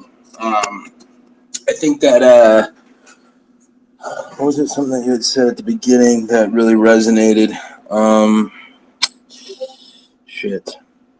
Honestly, it was all very well said, man. So I think I'm gonna have to take a back seat until I remember what it was at the beginning that you said that I really had something to say in response there, kind of chime in with. But like mentioned, the amount of people that are kind of turncoat, if you will, come in here, they get like red pilled, and then they leave, and then they're like, oh yeah, well, That steak, man. They gotta get that steak. yeah, I don't understand, because it's almost like you're fooling yourself. I mean, can you imagine, like, I pay you with cash every week. You work for me. I pay you with cash. You go home and you realize that it says that this is for movie use only on the friggin' money, and then you're like, ah, shit. John's a good guy though. He'll keep paying me with this fake ass money, and you just keep coming to work. I mean, that's literally like the logic. As far as coming forward and coming on one side and like you realize, you see it, and then on the other side, there's nothing to be said besides this is all fake. At face value, no receipts, nothing else, and like I said, I just feel like the lack of animus and the lack of care and concern here on both the developer's point of view and the holder's point of view is truly concerning. I do feel like he's got quite the system going on here, to be fair. I mean, I'll give him credit on that. He's got quite the fucking system, because at all levels, it's incentivized for a very select few. As you mentioned, the DAO, a lot of people have asked me to take a look into that, and oh man, I can only imagine. I don't think that's a hatch I'd ever want to crack personally, because I can only imagine what's going on in there, or what not to say there's anything bad going on, in or malicious per se, but like you just said, I can only imagine the amount of times people have paid X amount in order to get in order to grab tokens, in order to dump on public sailors. Right? It's just or market dump upon, if there is no public sale or whatever else, as soon as it markets, market dump on top of everyone. And I mean, it's just got to be crazy, because then I think to myself, well, seeing some of these actions, while going through wallets and seeing some of these, just listed there and everything, it's like, well, there must be like a mad dash. Can you imagine paying $30,000 or whatever the hell you said? I don't know the price, and I mean, it's irrelevant to me, but that's ridiculous. That's about right. And that's about right. It's about 30,000 now. It's about 30,000. It's about 30,000 to get in. Yeah. Okay. So you have to have a 300 REAP, and whatever the price of REAP, you multiply by 300. That gives you the price. Okay. Yeah. So, imagine paying that type of money, and then you get into something, and then you and everyone else in there, it's like a mad dash upon, market go live to all outbody each other in order to dump out. I mean, or, DCA out, whatever the hell you do. But I mean, this is not how business is done. This is not how profit is made. I mean, it's definitely how profit's made, but it's not how it's made honestly. And I'm just, like I said, I'm very confused as to how all of this was happening all at once here. And then it's like, over here, I've got a project, I'm selling crack cocaine. And then over here, though, I'm, helping needy children, right? Like, it just, the two don't add up, like, as far as if this is what's taking place within the DAO, or if this is how everything's gamified for the select few, but yet, like, here's this crazy ROI D-app that's, going to change your lives. I mean, I can't possibly buy option 2 when I see option 1. And for me personally, actually, I did not know about.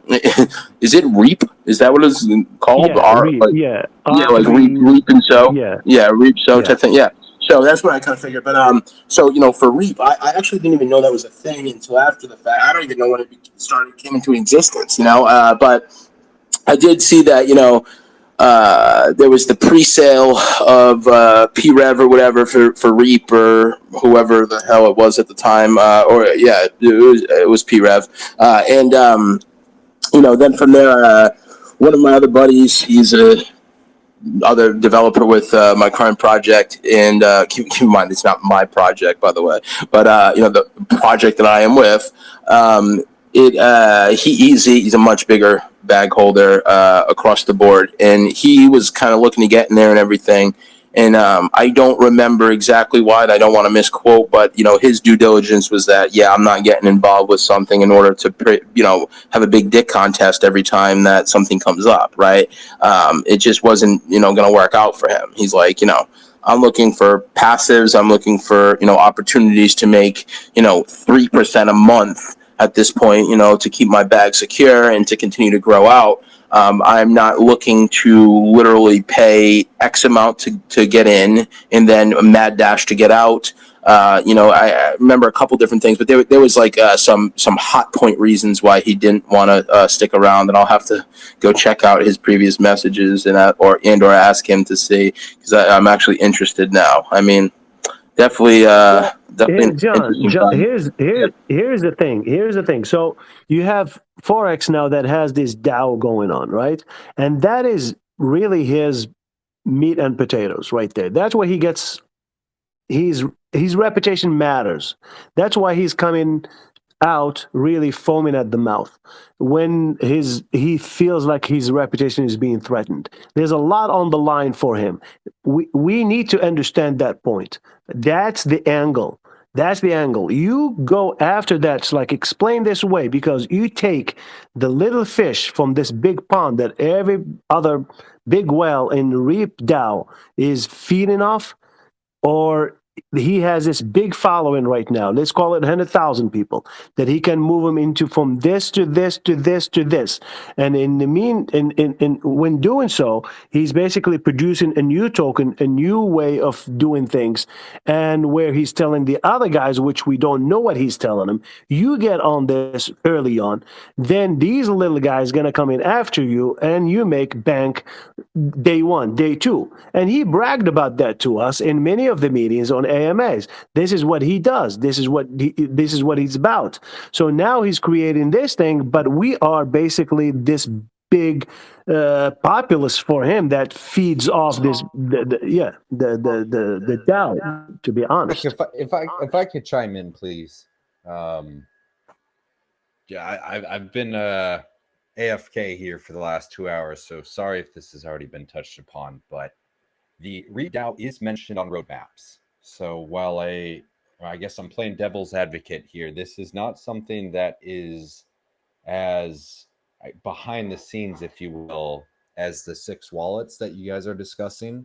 This is in the white papers that the Reap DAO gets a certain pre-sale before the rest of, the public population, if you will. So while it may be unfair, it is something that you guys, with due diligence, have openly bought into. Once again, not to say it's fair, but to say that it happened without your knowledge, I think is an unfair statement. Just to clarify, I don't think anyone said that, to the best of my understanding and knowledge. So I personally didn't say that. I personally didn't say that. It was just honestly not trying to kick up dust by any means. No. Just want devil's advocate. No, I get you. He's offering the DAO to us, the little guys, right? At a lower entry point. In other words, it would be, I don't know, he throws some numbers around, maybe 5,000, I don't remember, maybe less, maybe more, but it's not going to be the 300 Reap. It's going to be it's going to be NFTs. He's talking about all kinds of things to allow for second tier of the Reap DAO type entry points. So yeah, we're aware of that. I am, at least. But that's not really what I'm saying. Is it once we create a new mechanism and it's given up to the upper one without, that's really what we don't know. Is it really, are they getting ahead of us and getting into positioning himself, whether it's a piggy bank. Just let's take that. If they have a better entry point there, and it sounds like it's all fair for everybody, but we really don't know how the mechanisms work, and that's another layer that we have no idea how it works, or what's really behind the scenes. So one question will beget another question. I can speak to that just merely through what I've heard through the grapevine, is that there's a preset price. We'll say P-Rev was, I can't say for certain, but we'll say it was, $5 a token. They could put in X amount. There's a fixed cap. So, there can't be a whale from the get-go, but let's say everybody could put in, between 1 and 25K, and you could put that in for a fixed amount. And then once the token goes live, it's going to start at $5 and it only goes up from there. So people are trying to snipe that price, 5, 10, 15, 20, 30, 50. The price just escalates. You guys have seen it. Next thing you know, 2 minutes later, the price is 200. And that's where you see the dumping. And that's where you see these wallets start to, get rid of $10,000, $20,000, $30,000 worth of tokens in the matter of seconds. And that's where you can see ROI on the Reap DAO. And that's the pitch, is that, hey, you guys get into 1-2 launches, return on investment there. So once again, this is hearsay. From my understanding, this is being recorded by somebody. This is not something that I have experienced personally. But through the grapevine, I have heard that is the value prop to getting in the Reap DAO. I guess the name of it is pretty true to the mechanism, huh? I mean, shit. Sounds to me like this might be like a Southern term, and I mean, this is a newer term for me too, but a good old boys club to me, And I mean, I'm not saying it's a bad or good thing. I guess, like you said, it's advertised in, I'm not going to say it's transparent, but I guess everyone, or maybe not everyone, but, it sounds like people do understand kind of what is taking place there to some extent. I think that, my only comment here, and like you had said, we had been off for a little while. What we were just talking about in general, I don't even know how Reap came up or anything. We're just kind of shooting the shit in general here. But I think that my only comment on it would be kind of the ethics of, once again, this, to use an in-house term, rehypothecation of funds from the general community to the select few, or a system where okay, you buy in here and you get preferentials, and I don't understand that logic. I mean, I've seen it elsewhere, everything from whitelisting to the NFT grind to, I mean, the list goes on and on. So, it's widespread. For me personally, not something I would do on either front. I wouldn't participate and I wouldn't develop like that. But I think that it's definitely something to, glean from this. I mean, I'm definitely not going down that rabbit hole. But I think that, when looking at ecosystems like this and looking at the connectors, if John is involved in this and it's bad shit, or it's not that it's bad shit, it's, a good old boys club. And then over here, this is all good stuff, and it's, making everyone rich, and this is the answer to DeFi, and this is, the model and everything else.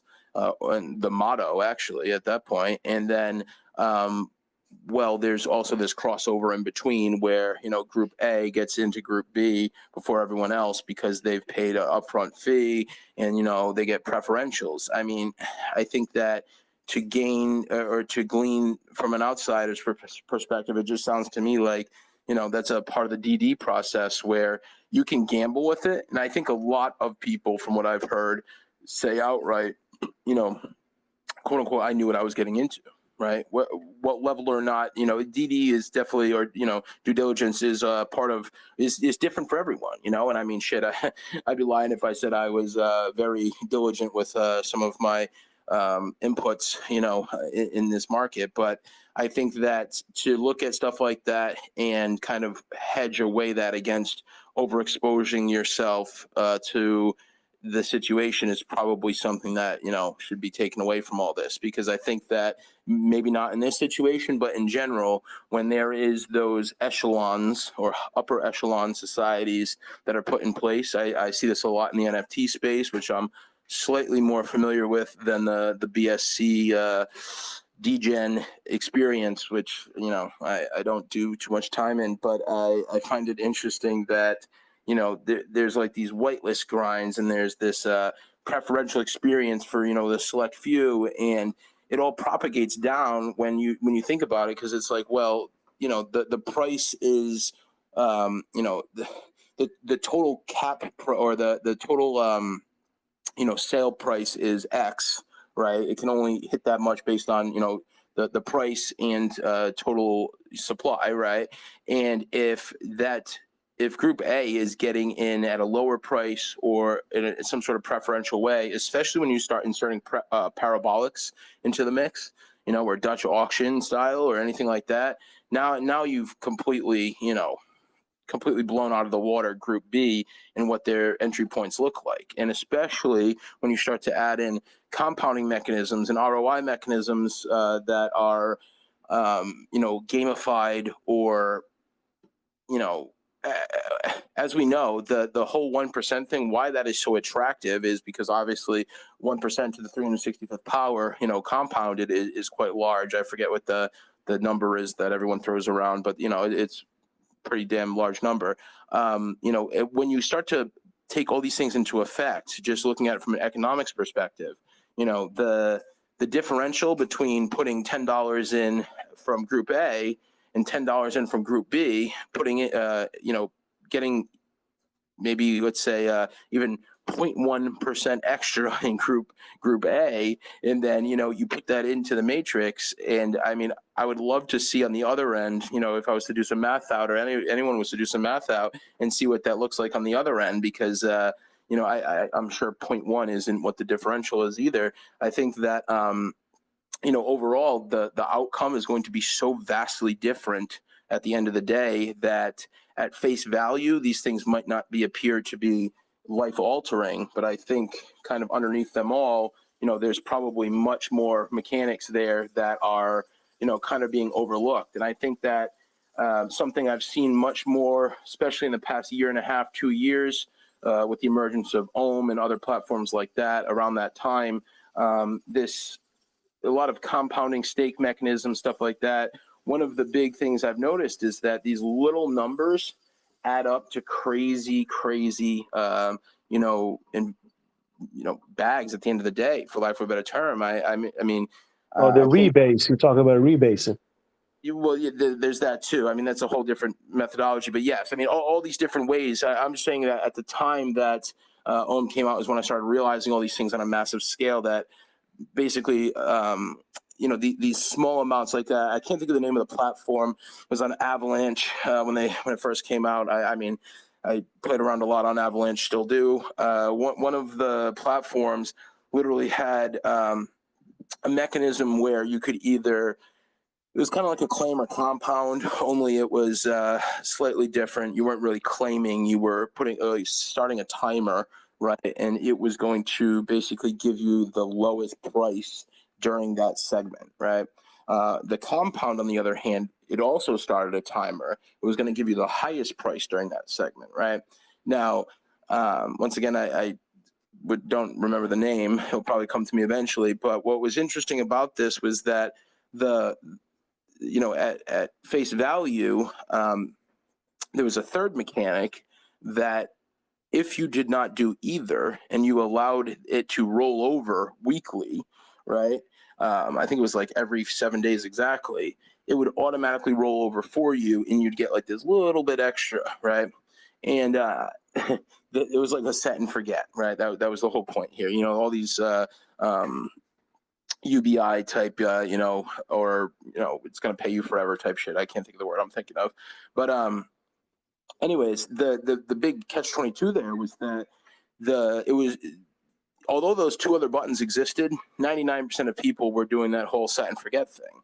Well, the reality was, though, is that you actually, if you did the quote unquote dumbest option at face value, which was to, do the claim function, to make it relevant here, I guess, what was actually happening is that because of the way that the timer worked and everything else, you were basically doubling up on the daily. And then on top of that, if you were to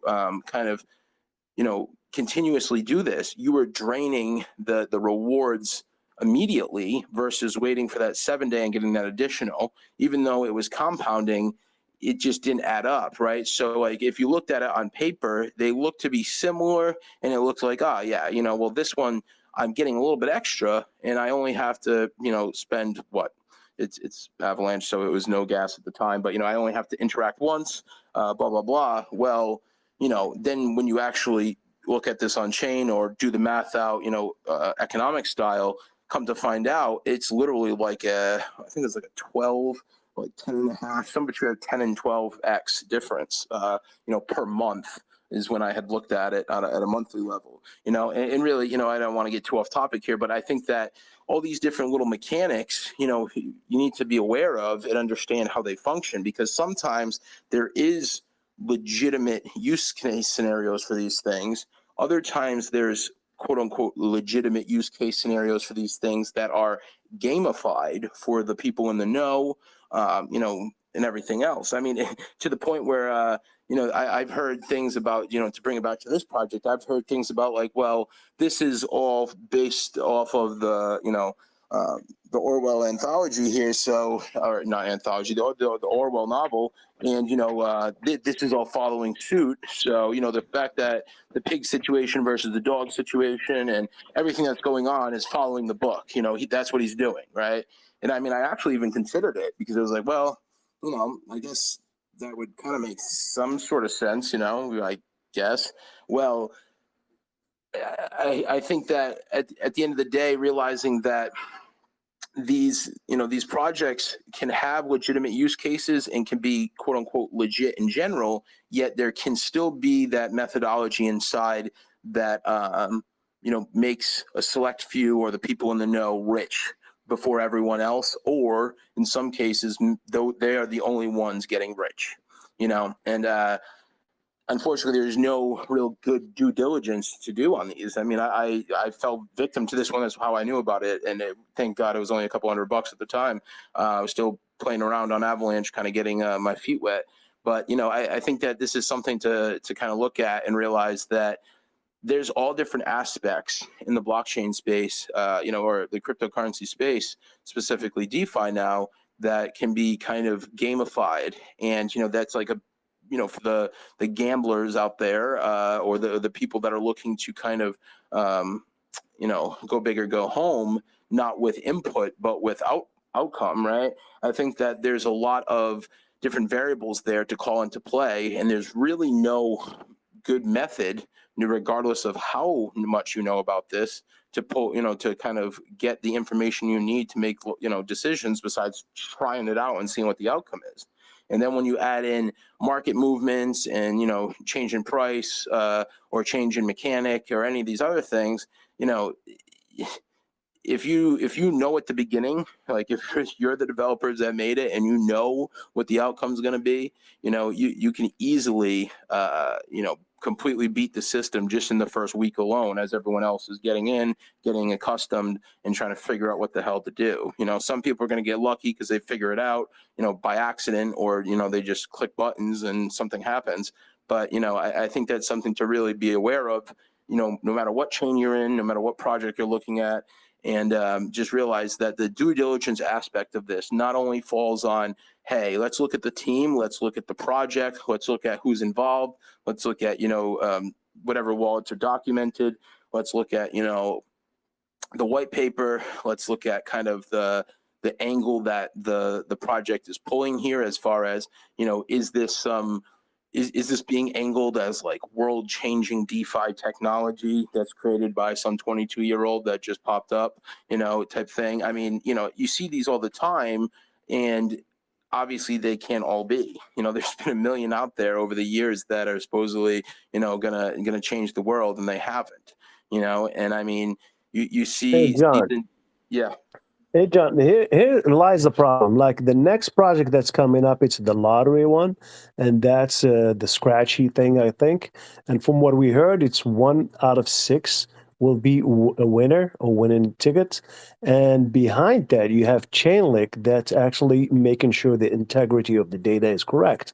So these are the buzzwords you hear. So from an outside, from a user base, you hear this, you go like, okay, you know what? I'm gonna set a couple $1,000 or 5,000, whatever your budget is, to go into this. These are some high numbers. Now, behind the scenes, it's really just words, right? But you don't know what really happens, what transpired. Is the game rigged? Is this, is that? But no one can find out or know. Well, so I mean, I can speak for this. So Chainlink's RNG technology, right? Random number generator tech, is one of only a few. There's a couple of ways of RNG on chain. So there's a couple of base functions built into EVM networks that allow for random number generation. There's a couple of equations that you can pull. So there's not a function, but actually a symbol, so instead of putting a 0 or a 1, right, as far as a number, there's a symbol that you can put in order to that's the most basic form, right? After that, you have, the equations, where now you can put like a variable into equation. So now you take that same symbol, you build a longer equation out of it, and now, that's the output, right? So now you're adding more complexity. And there's a bunch of different ways to do this, right? You see this a lot in the NFT space. This is how, NFTs are randomized upon mint, right? We've seen a bunch of different methodologies for that over the years. Used a couple over at my NFT Launchpad myself. And I think that, in my opinion, the Chainlink, although I'm not like a big Chainlink fan, I do hold some, dwindled for me personally over the years. But, the tech itself is bulletproof. Well, I shouldn't make that claim. In my opinion, it is, as far as, that part itself cannot be gamed. There is no logical way to, because of the way that it works. It's literally predetermining a zero knowledge mechanism, right? So I don't want to go down a rabbit hole, but, zero knowledge is obviously a terminology when both the set factor and the outcome are not known, including to the miners, everything in between. So it's literally happening. It's an on-chain operation happening kind of blindly, right? And if that is truly involved at face value, unless, and I'm not the guy to ask about that. I know some people that could answer better, but, at face value, that sounds to me like, if it's actually hooking that tech and that's what it's doing, and everything's on the up and up, then it sounds like that would be fair, I guess. But now the parts that's being left out of that is that, the RNG portion of payouts and everything else, or deciding who's winning, who's losing, and everything else. That's just deciding who's winning or who's losing. As far as, entry points and everything else, there's further gamification on top of that. And I think that might be what you're talking about. So at face value, saying that, we're using Chainlink's RNG, that brings a lot of credibility to your NFT project, your DeFi project, whatever. On the back end, though, there's a few things I can think of off the top of my head, such as using like, in the NFT space, we see RNGs or Chainlinks. I can't think of what the hell they call it. So it's literally just the same thing as RNG, but they call it another acronym. But it's extreme high cost too. So that's another thing. Believe it or not, every single time you call upon Chainlink's RNG, it's 10 link. So take whatever the current price of link is. Is it 10? It's, let's just say that it's a good amount of loot per transaction. So like literally, if you were to use it for an NFT mint, the NFT would have to be like, to make it make sense, like to literally sell a blank canvas, you'd have to charge $50 or more to make it even make sense, and this would be on like even a layer 2, assuming there was no gas involved, because now, at the beginning, it's paying out that link first, so you're preloading link, and then you're paying for that out of that to use the service. And then, there's kind of the additional layers on top of that. But now, to explain how it can kind of be gamified is that if that's invoked, there is ways to know, for instance, like, okay, if I have 100, NFTs, only one's a gold one, right? If 95 have been minted and the gold one's not there, well, one of the 5 left is. Now, did they do anything wrong? No. I mean, in my opinion, if that's just the whole thing, that there's 100 NFTs, one of them's gold, you win $1 million if you get it. Every one puts in, 10K, so that $1 million goes in, $1 million comes out, right? The zero loss lottery, or a zero factor lottery. The project or the deployer isn't really doing anything unethical, in my opinion, or anything wrong. But now, as an early participant, if you come in and you buy 5, right, and you spend $50K, and then on the back end you buy 5, it's $50K. The first 5 that are minted in that case, they're all just blank, right? There's no value to them. You lost, right? Well, then towards the end, now because we know that the first 95 were blank, there's 5 left. You're going to win $1 million. So the race to get to that, Does that make sense? So that's a gamification mechanism right there, and that's not even something malicious. Now there's other factors that you can add on top of this as well. And I mean, once again, I would implore you to research this because there's much more knowledgeable people than myself out there about shit like this. But I've seen a couple different scenarios, and I don't really want to and don't have the full story to break them down in a super meaningful way. But just because tech like this exists and it's being implemented does not mean that this is the end all be all, and that okay, Seifu, full send. That's not the case, right? And I can't think of which one it was, but there was a really, really hot Art Blocks project or an Art Blocks spinoff that had used Chainlink's VRF is what it's called, by the way, verifiable random something. I think it's functionality, but it's Chainlink VRF is actually what it's called. And the VRF that was used in this Art Blocks knockoff, or not knockoff, but offshoot, if you will, what was being done is that it was actually being called twice within the function. And because of that, the first time it was randomized, it was picking basically the background, let's call it, right? Or the backdrop of the art. The second one was calling the line art that was on it, right?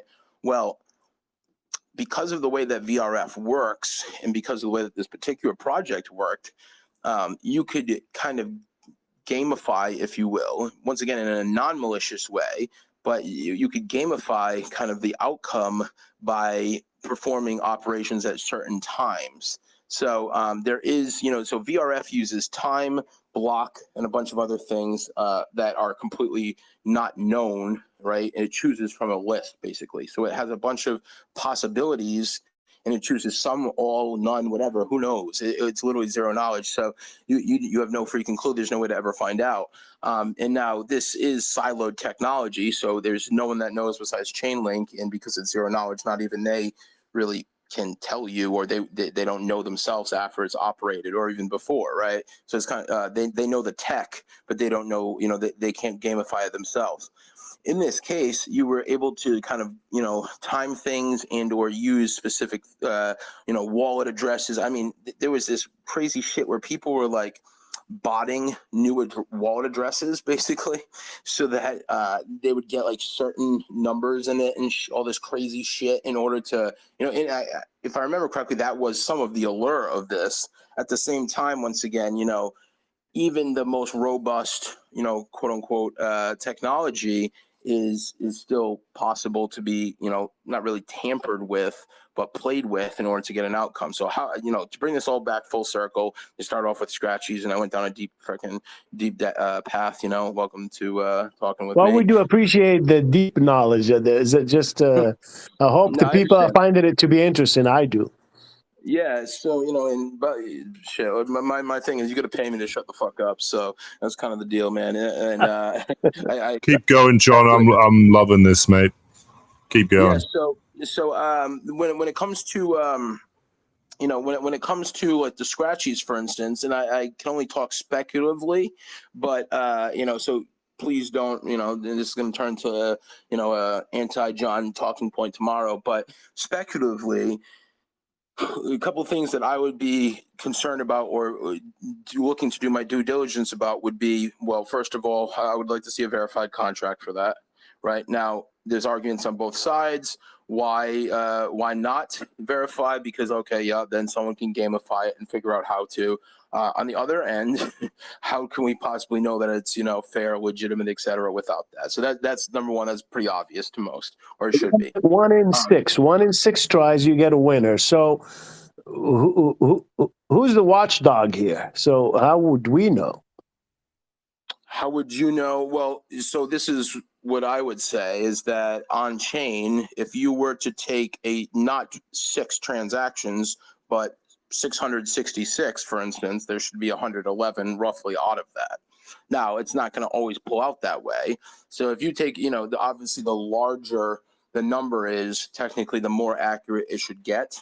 You just keep in mind that RNGs are not absolute, right? Because they're random. It's not you're not actually going to get 1 in 6. So, I mean, it's not like if there's only 6 left or, how do I explain this? If there's only 5 left and the one minted prior to that was not a winner, that does not mean that somewhere in the next 5 there's going to be one. That's not what this means. So 1 in 6 is the odds, just like anything else. I mean, it's like going right. Real scratch tickets, right? You buy a scratch ticket on the back of it. Unfortunately, Alabama, we don't have fucking any type of lottery over here because they're retarded. But anyways, if the back of the scratch ticket is 1 in 20 odds, right? That doesn't mean you say, oh yeah, give me 20 tickets and that only one or at least one. Both sides are not true, right? As we know. So the same applies here. Right. Keep that logic in mind. So I think that's some of the talking points. I've seen very little on it, but I have seen the 1 in 6 thing and, a couple other smaller details, and I have not looked into it. I have really no care to. Definitely not interested in getting involved. But I think that there is a lot of kind of secondary thought processes that I would go through before getting involved with something like that, just because it's not all that simple. It really is. Right, but from your perspective, you think that will drive up demand for whatever token it's gonna be needed for this? From what I've seen, it will be, and this probably the saving grace of this entire ecosystem if it pans out. Well, I mean, this would be my question to that. I mean, based on everything else in this conversation and everything else in this group and everything else that's being asked and unanswered or, answered or lack of transparent, clear and everything else answers, assuming that it's a verified contract, assume that, the best in the world go through that and tell you everything's good to go and everything, and it's actually doing all that, blah, blah, blah. That means obviously that 5/6 of the dough in theory is going into the protocol. I mean, the odds do not sound that great to me, but I would have to know more about where the losers are, where the losing funds are going. I mean, obviously, it's not paying out friggin', the 6 out of 6, right, to the 6th person, or the winner. So it's not paying out the other 5 losers to the winner. I mean, or else it's not building out.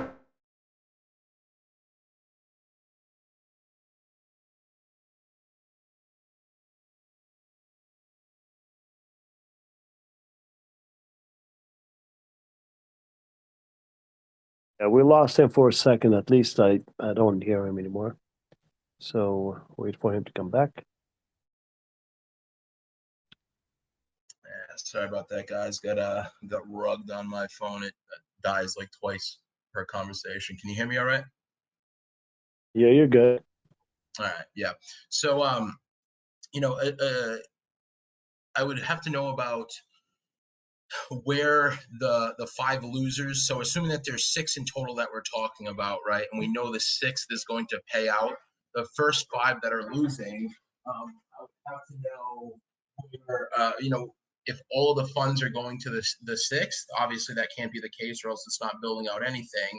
And then, otherwise, assuming that that's not the case, because that would be a once again a no loss. Can I interrupt you there, John? It's I don't know the specifics, but I have heard the way he described it. There's going to be some sort of NFT type thing involved where all the losing tickets can be staked for a passive income from some type of pool.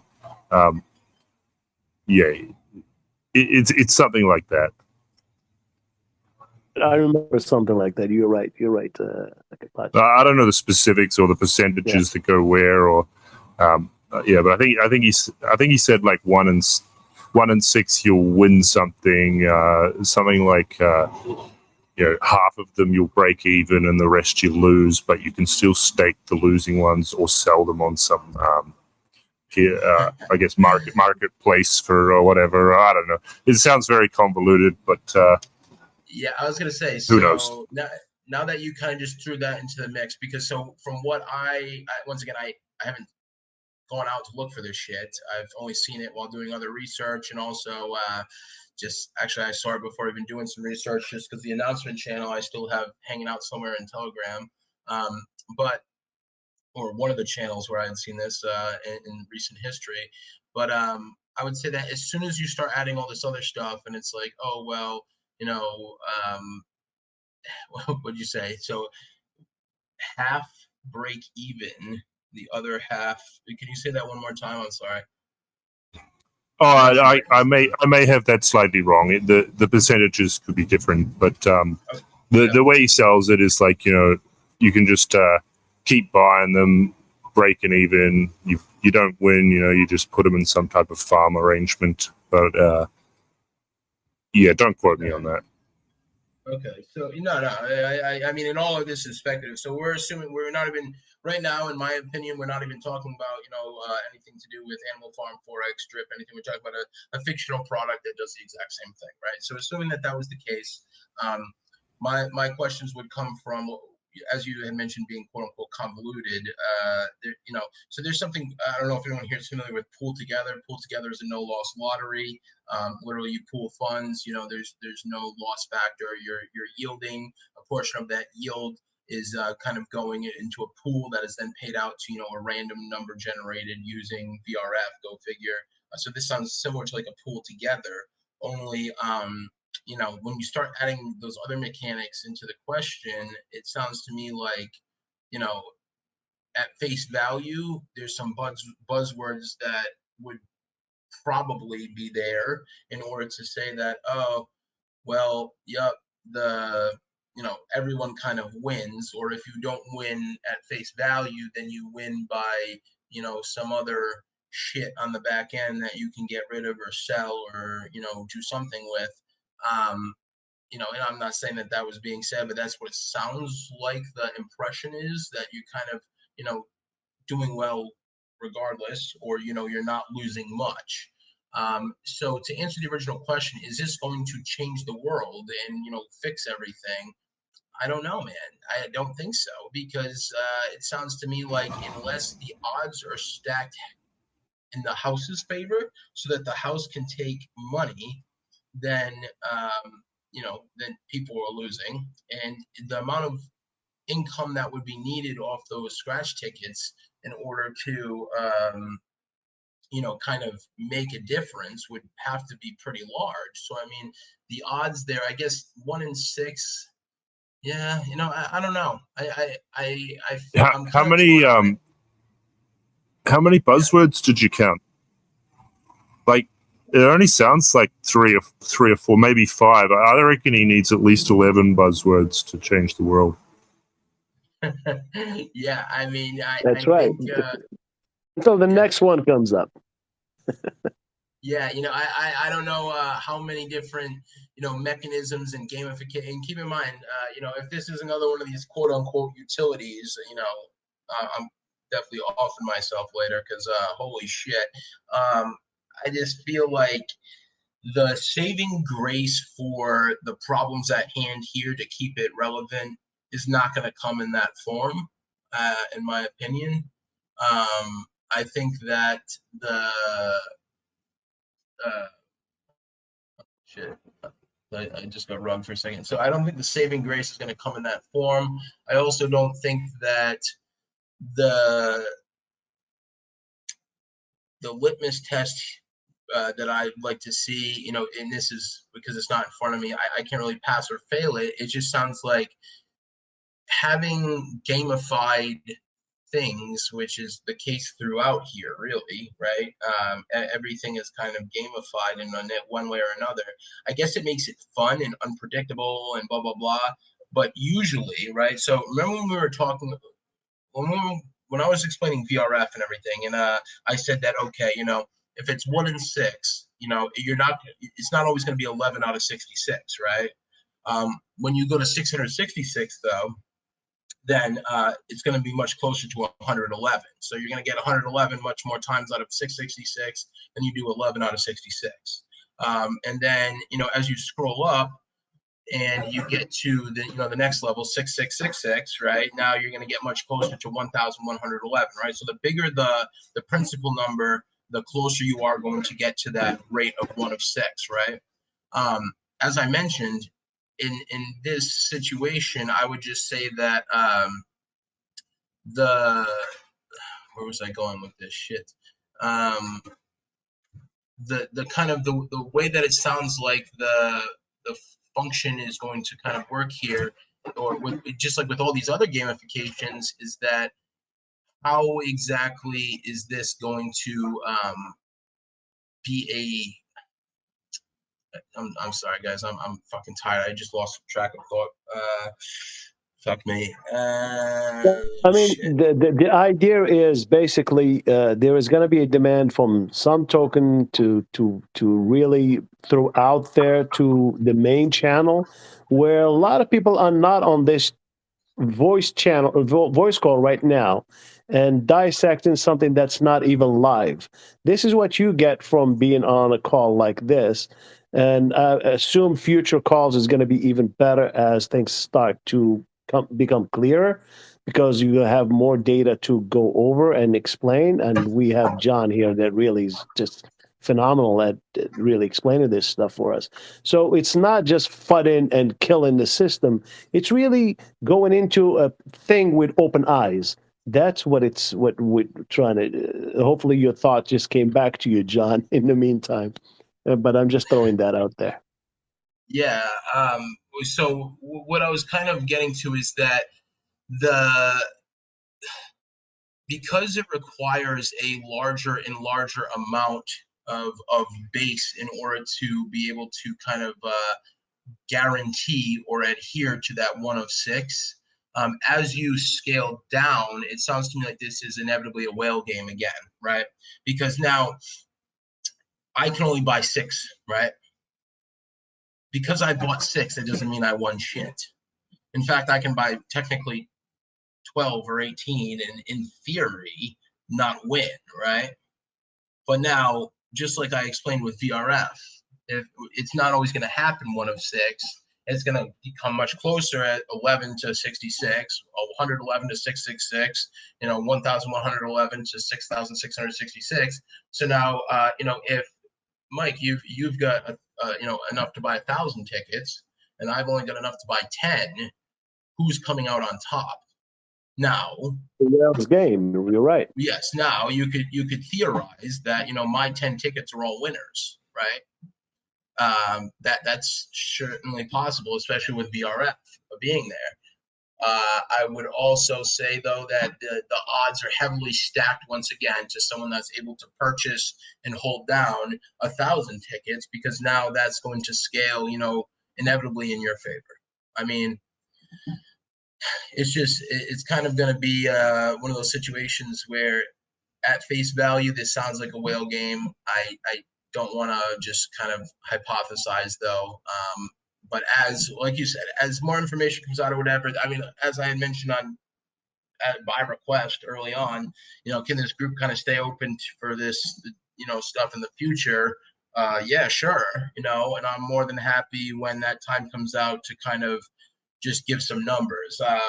Moving forward, definitely not looking to make waves anywhere. I mean, I think that this was long overdue as far as any waves created. But as far as, new products, services, etc., from other projects specifically, I'd rather not stick around with every damn thing that Forex touches for the rest of his life, assuming he sticks around. I'm definitely not trying to do that, but I think that, once there's more surface there, can definitely provide a better analysis for you. And once again, I mean, I always want to just mention that I am nobody. So as far as there being much better people out there that can kind of, give you that input you're looking for, or, kind of put two and two together for you. Yeah, there's definitely we probably will better be people, but we will be on the hunt for those guys. I mean, to help you out, John, for sure. There are other devs out there that are well versed in other aspects. I mean, this is all kinds of things that really you touch on. Just the chain link knowledge, the gamification of the NFTs and so on. That's just it's overwhelming. And you in this room, I assume you're the most knowledgeable. Yeah, we'll get some more people. Hopefully, we'll run into, and they will join. And then I've actually got so on the back end, there's some unnamed individuals that are not even in this group, and that's one of them was initially he had to leave so that he could stay sane and keep the eyes on the prize type thing. But there's some people on the back end kind of going through stuff. Early on, that was me trying to do that, and this inevitable reporting, and chatting here and keep it sane, and kind of keep the ethos pathos in line. I mean, not gonna lie, I think I lost 12 pounds in the first 48 hours from lack of sleep and eating. I'm not even joking, but with that being said, though, I think that some of those people, once they kind of come out from behind the scenes, as well as some of the other people that are involved here in one way or another, kind of surface, and chat a little bit more, or hang around, and this stuff doesn't always have to happen in voice chat either. But as this group kind of hangs around in the future, I think that there's a extremely high chance that you'll have people that cover every aspect. If you've got some governance level situations you want to chat about, come talk to me. If you've got civil resistance stuff, once again, I'm more than happy to be your man. Those two things, I'm willing to go neck and neck against anyone. When it comes to a lot of these other things, though, there's artists, or not artists, but NFT developers out there, and everything else that are much better understanding about VRF and about the chain link tech and all this other shit, that can give you much better observations and understandings than I ever could. But that, I think that will all happen over time. And, I think that having something available to actually kind of voice these, not necessarily concerns, but just have these observations made and have these things broken down so you can understand, what you're looking at is pretty key, That's definitely something to have in the future. Absolutely. I mean, I'd rather be in a group like this, discuss this openly, and everybody is aware of what we're getting into, rather than be in a group that's, if you don't say bullish, you're out. So, yeah. And just to clarify too, I mean, as far as that, that service, if you will, unpaid, service of, hey, having, a group of people that passively in their own time, sorry for the dog in the background, but so passively in the free time can, kind of give you some input on these, not advice, not, NFA, nothing like that, but, can just kind of break these things down. You know, that goes for all involved. So I mean, I want to be clear. I don't care what you feel or think about Animal Farm. I mean, in fact, if you came here and asked any other question in the world, I'm going to answer it. So, you know, and or defer to where you should go to get that answer. So, I mean, it has nothing to do about kind of where you're at or what you're thinking about this case or anything else in the future. This is all, you know, just due diligence and building up the space in a way that's meaningful and, you know, makes sense for everyone. You know, because at the end of the day, if, you know, you go out there and, you know, you strike it rich on some crazy freaking scratch ticket thing and make $1 billion, you know, and it was because of something I helped you with, I expect $5 in the mail. So just saying. But, you know, only in drip though. So, but otherwise, because I'm not a drip holder, so I need $5 worth. But either way, you know, I think that you know, that's kind of the long-term, you know, idea. Otherwise, as I've said the past few nights, it's 12:18 my time. I'll probably keep this open for 12 more minutes. Any questions or anything else anyone wants to say? I see a lot of other people in here. Anyone else that not really a lot at the moment, but I see other people in here, period, I guess I can say. Anyone else have anything? Questions, comments, burning desires, etc.?